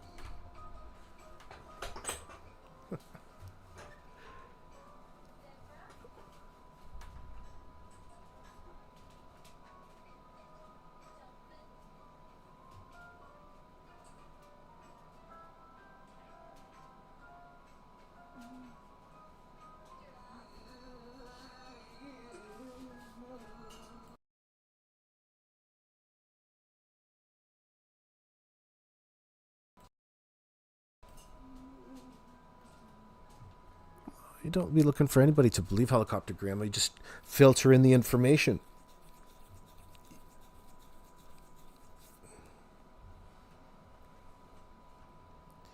You shouldn't be very confused out there if you've been following the case as to what the issue is and who's responsible.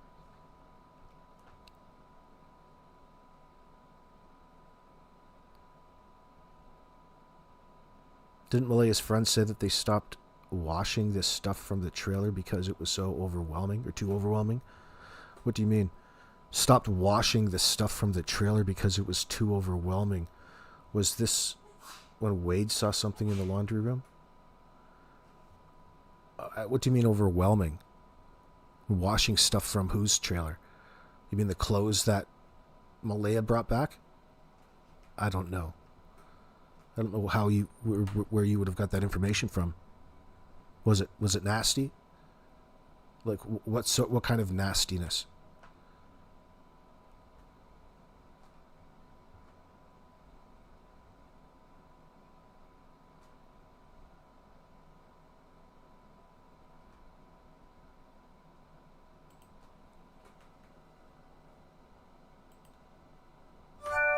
With Cascade Platinum Plus, I have upped my dish game.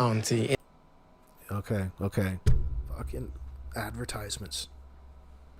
Mike's really pumping out must be making millions over there on Mike's channel with all of these ads. High class ads.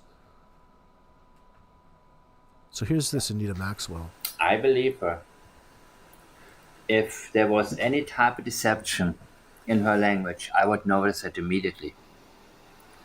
There's a lot of deception in a lot of language from a lot of people that are talking against her, including Jordan.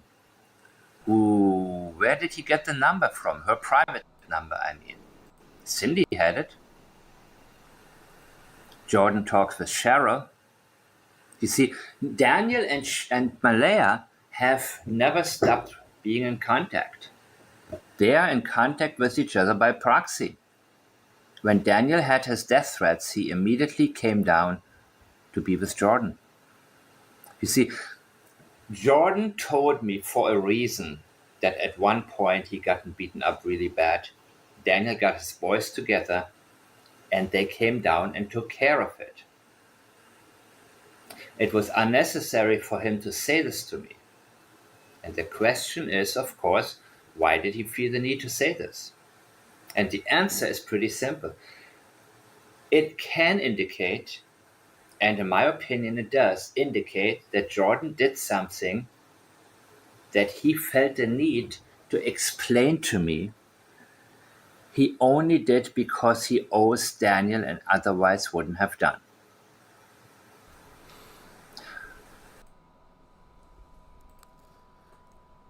I was there when he said that.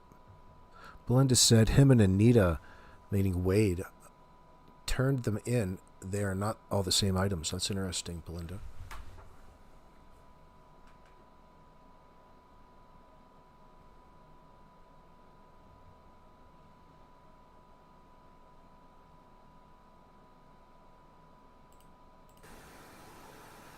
Jordan apologized to Anita. Darren Gettis wants to get in touch with Anita. If she's so full of it, why do you want to get in touch with her? And he says, I wish I knew where the kids are. And he told me at least 5 or 6 times, if I knew where they are, I would. Now, what is the priority in each of these two sentences? I give you a hint. The priority is to convince us he doesn't know where Jack and Lily are. And I love the doubles. You can say, I wish I knew, or if I knew. And there was more leakage, by the way, in this sentence. And you can, if you like, listen to my older videos. And feel free to leave a comment and point out exactly which one stands out to you. He said it several times, if I knew where they are. And that was the moment where I was, well, let's say it like this. My red flag alert was on overdrive. When somebody's trying too hard to convince you of something, that they keep bringing in unnecessary statements, there's a reason. And I am convinced that Jordan knows what happened to Jack and Lily. Otherwise, why would he leave threatening messages with Anita? And when somebody says, if I would, never trust when somebody tells you what they would do. If they're not telling you what they are doing or what they are not doing, it is a form of avoidance.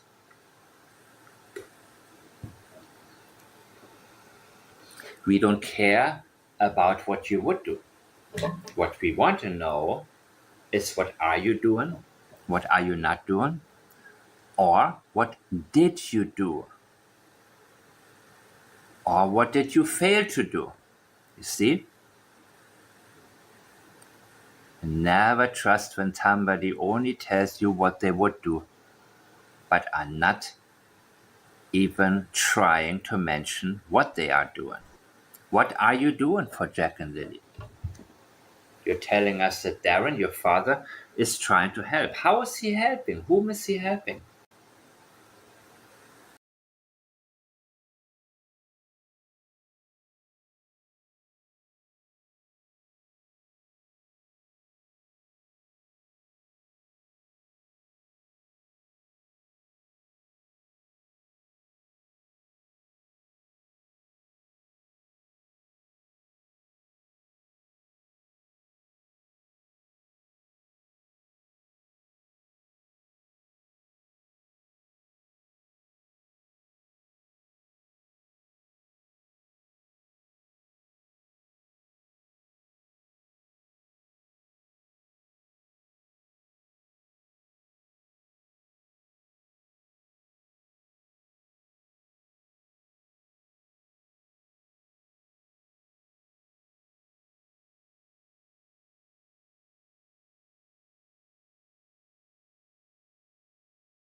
No matter what you're looking for.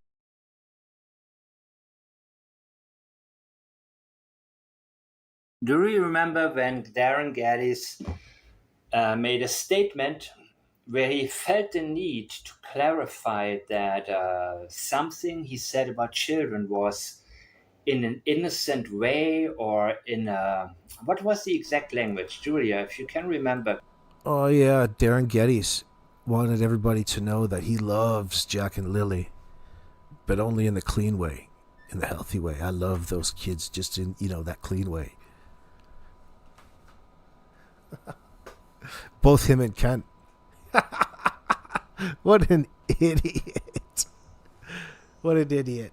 Can you add it into the comment section?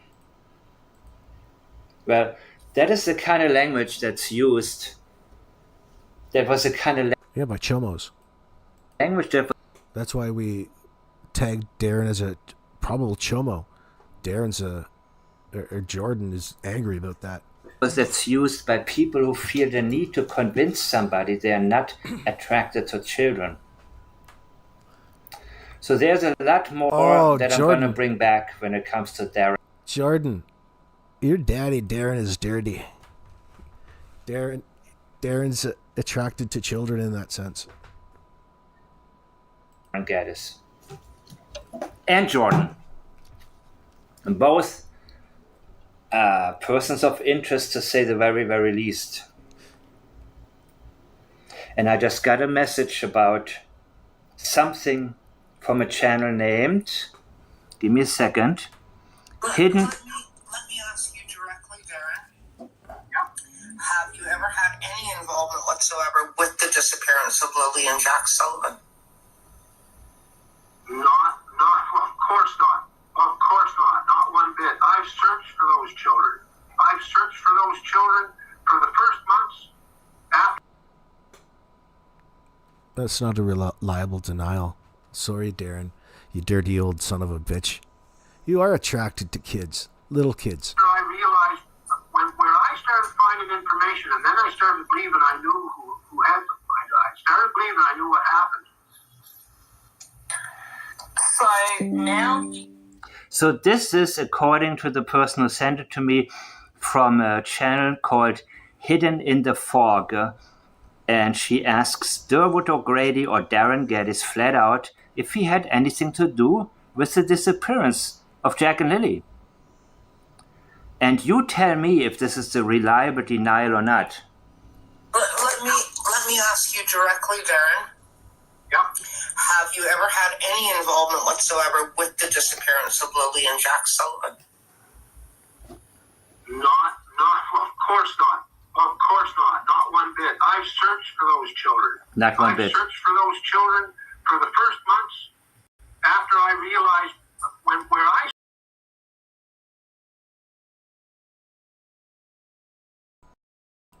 That's a good question. Does anyone know why Jordan was so pissed at Anita? What did Anita say that triggered Jordan to leave those messages? Good question.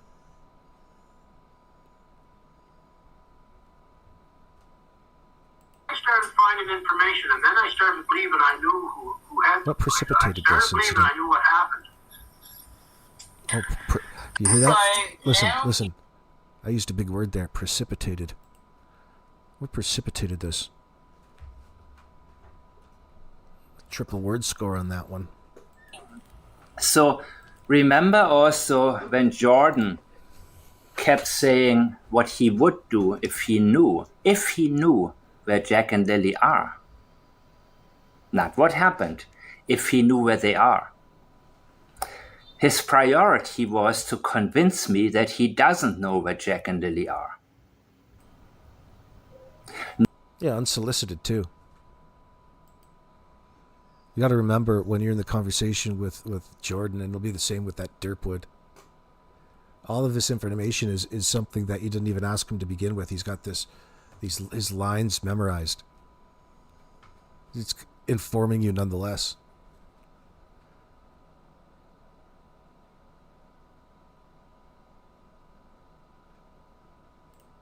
Not one bit? That's not a reliable denial. Listen how much he's trying to convince you and feels the need to convince us that he doesn't know where Jack and Lily. No shit. I searched for those kids. I searched for them. I loved them. I cried. No, you didn't. What a baby.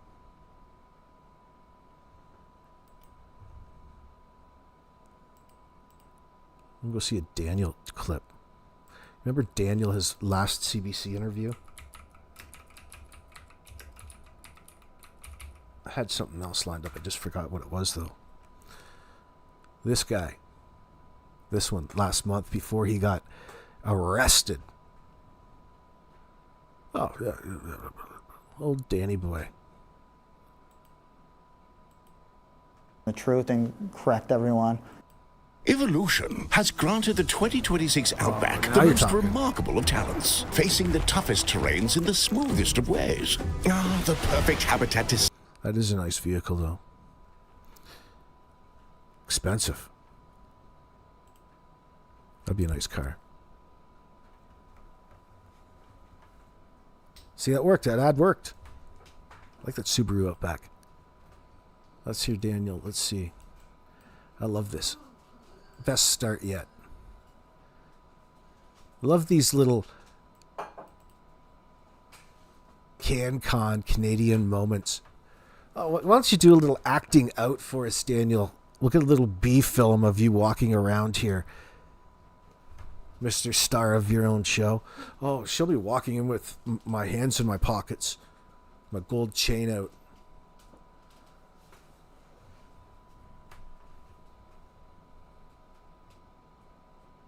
Jordan thought she accused him and the rest of being into devil worshipping. Belinda Gray says, get the hell out of here.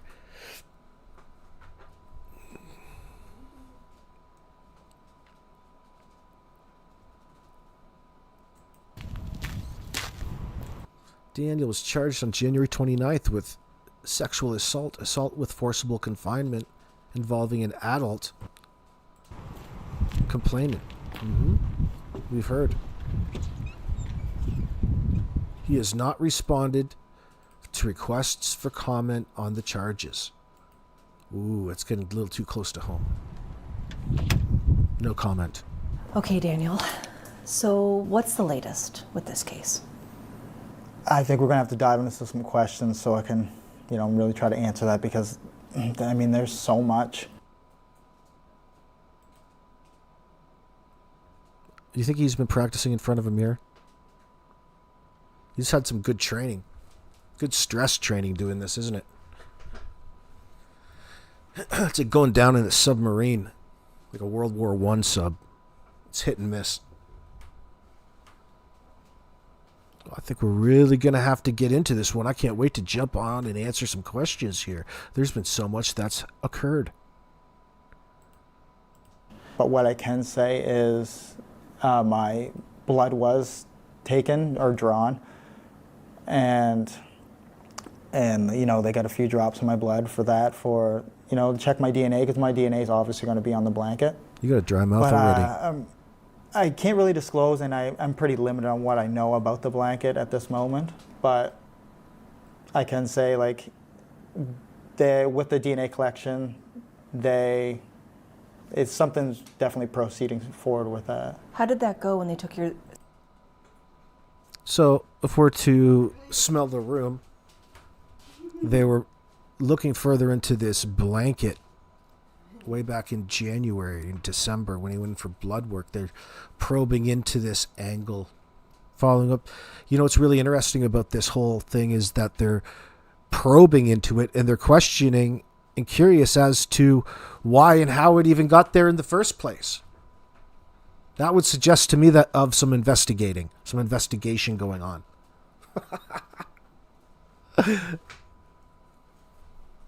That's interesting. So, answer their question for them. How did that blanket get there?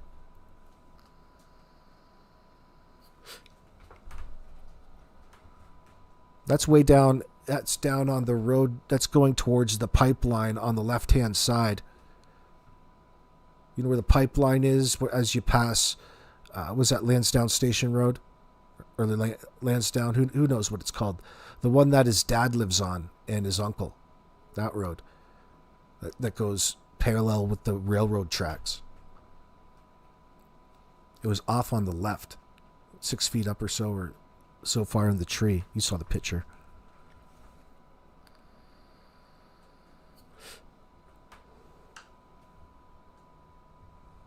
I'm sorry, I just can't discuss much more of that with you. Sample, did they take you into the station? Yeah, it was done at the station. An investigator did it. They have an applicator, which, they hit the end of your finger with it, just like you were testing for your blood sugar. Just, pinch the end of your finger, and I had to squeeze for 20 minutes to get some blood out. But after we get those 4 drops out, it goes onto a little pad, and it's put in a envelope and then plastic bag and then sealed up for evidence. Do you know of anyone else who had their sample taken? No. I was never disclosed any of that. Yeah. Nor do I ask, because I know I would not get an answer in return. Right. You've been asking questions. Yeah, I ask a lot. Oh, yeah. How complicated was that fucking answer? Just leave it at no? You had to go on and screw up the statement? I was not disclosed any of that. You mean they didn't advise you on any of that? You weren't briefed on any of that? Why would you be? Because you're the man?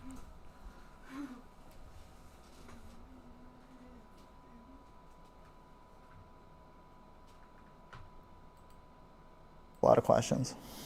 Sometimes they can't answer. And was that voluntary, or did they? That was 100% voluntary. They never have to get a warrant to do anything. I'm always cooperative. Just like in the past, I keep asking them, do you want my phone? Do you want me to do more polygraphs? Like I'm open to everything. And I always tell them that. They say, Daniel, no, we don't need your phone. Daniel, no, it's not necessary to do any more polygraphs. So at this point, I'm very cooperative, you know. And when they did up the paper for consent on my DNA, you know, they fill in the paper, you know, May 2nd. Can you imagine? Think about how stupid of a fucking conversation this is to be in. This is exactly how cooperative I am at this point in time, like it has any relevance to anything other than you trying to insist that you're innocent in something without directly talking about it. What a fucking dirty thing to do. Wow, yeah, just look at me. Look at how innocent I am. Innocent people really don't need to make the effort. That's your focus, Daniel. You're updating us on the case. This is like your little diary. Oh, was it cloudy out today?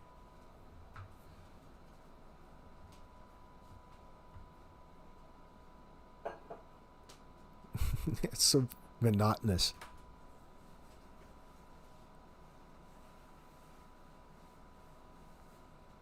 Second missing persons case for Jack and Lily, and then they go through it, and then there's the box checked for criminal involvement, no criminal involvement, and they check the box for no criminal involvement, and I put my signature on it, and there was my consent.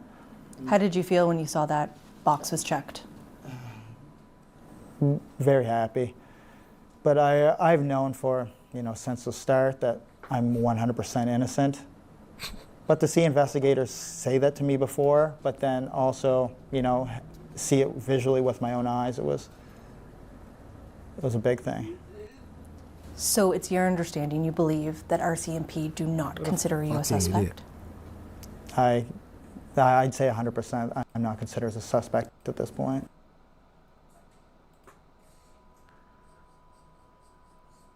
Oh, my God. Uh-oh, retard alert! Retard alert, class! Why is that? I mean, from that box being checked, but we can also go back to when I had my polygraph exam. When we went over the questions beforehand, all the questions were on death, right?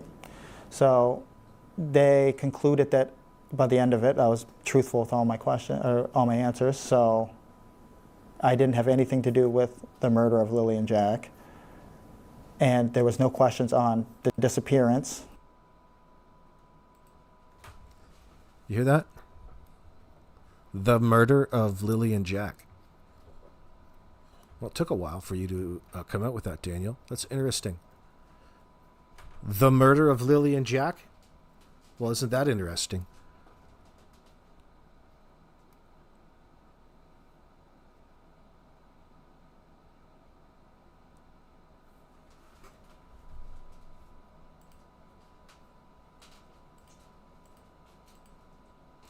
Right? So they concluded that by the end of it, I was truthful with all my all my answers. So I didn't have anything to do with the murder of Lily and Jack, and there was no question. He didn't have anything to do with the murder of Lily and Jack, Well, finally, we've gotten somewhere. Did the RCMP know that then? So should we start referring to that as the situation here?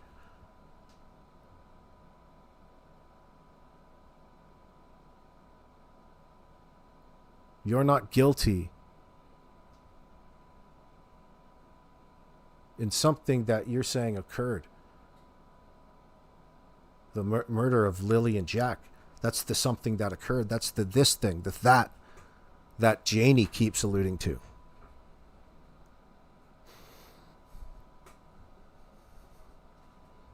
Shouldn't have to claim any of that if that wasn't even a possibility in the first place now, would you? Mr. Unsolicited. I'd say 100% I'm not considered as a suspect at this point. Why is that? I mean, from that box being checked, but we can also go. That's his answer. Is that your final answer? From that box being checked? You know, he's not here to argue about how rock solid the argument is. He just has to make it. Oh, it's because of this. Mm-hmm. That's the answer you're looking for. That's so fucking crazy. So eager to dive into weak assertions. That's like a sign of desperation for sure. But it's by, like, he does that on purpose. It's a consistency that he's shown throughout all his, moments of deception in front of that camera. Like, look at him. Oh! It's like he's having a little conversation with the teacher in class. And why is that, Johnny? Because... Not very convincing there, stooge. The fact that you're sitting here having to convince in the first place should suggest to you that you're the guilty person. You're trying to persuade everybody into thinking that you're innocent because of a checked box. What? Oh, okay. Let's just take your word for it again. How many times are you going to pull this shit? Like, what do we really expect? This is what it looks like when you're guilty.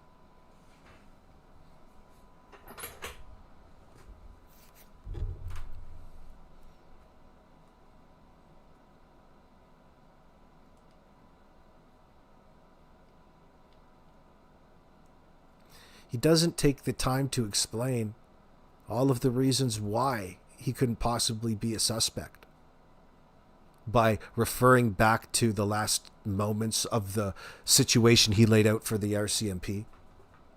But he chooses not to because he's fucking lazy and he knows he's going to trip up. Because it's all a lie.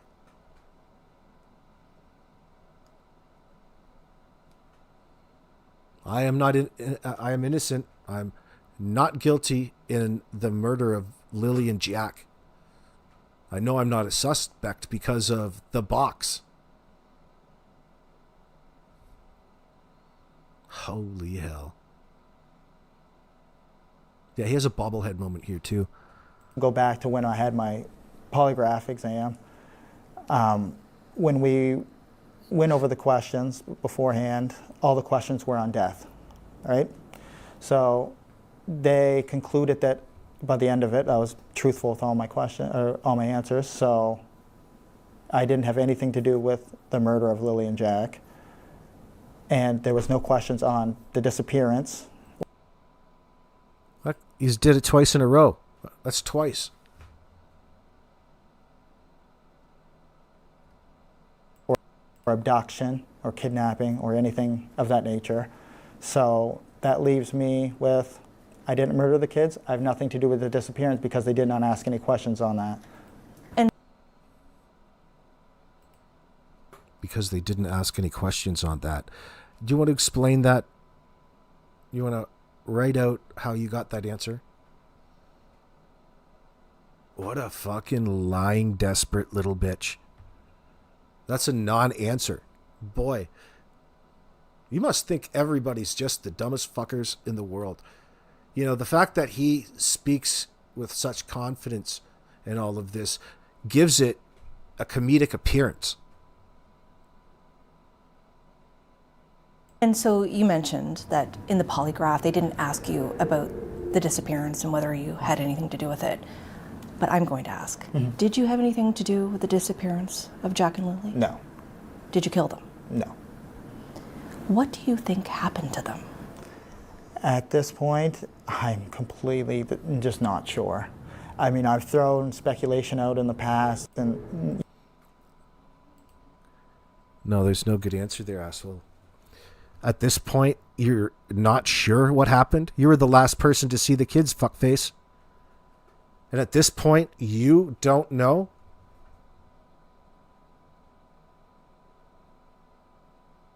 Mr. I wasn't drifting in and out of sleep like I first told the RCMP, insisting Malaya is going to be put away in prison since the beginning. Something more happened. There's a lot more to this than meets the eye, Mr. G.I. Joe. You know, narratives that Less I Transformers. think, you know, or theories that, you know, what I think may have happened. But at this point, I have to just go with what the RCMP say, because they have so much information, they have more resources, and they're the ones that are fully invested in this case. They have. What a fucking idiot. Another non-answer. Trying to pretend the RCMP are saying that you're not a suspect somehow. No, they would come out and clear your names in a formal kind of systematic setting. And they certainly haven't done any of that. They haven't needed to. See, that's what they tried to do when you first came in. There's no way that the RCMP can clear you of any of this because you look so fucking guilty. You refuse to provide an explanation, insisting that time doesn't matter.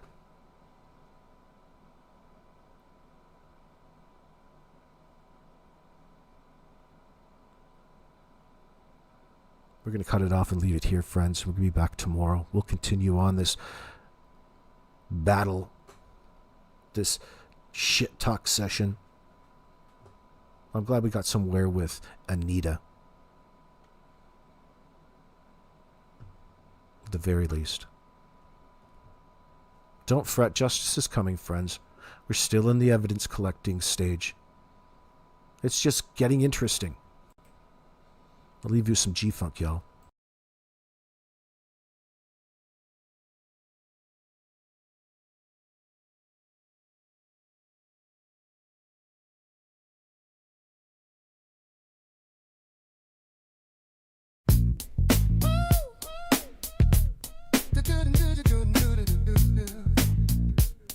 Ba-ba-ba-ba.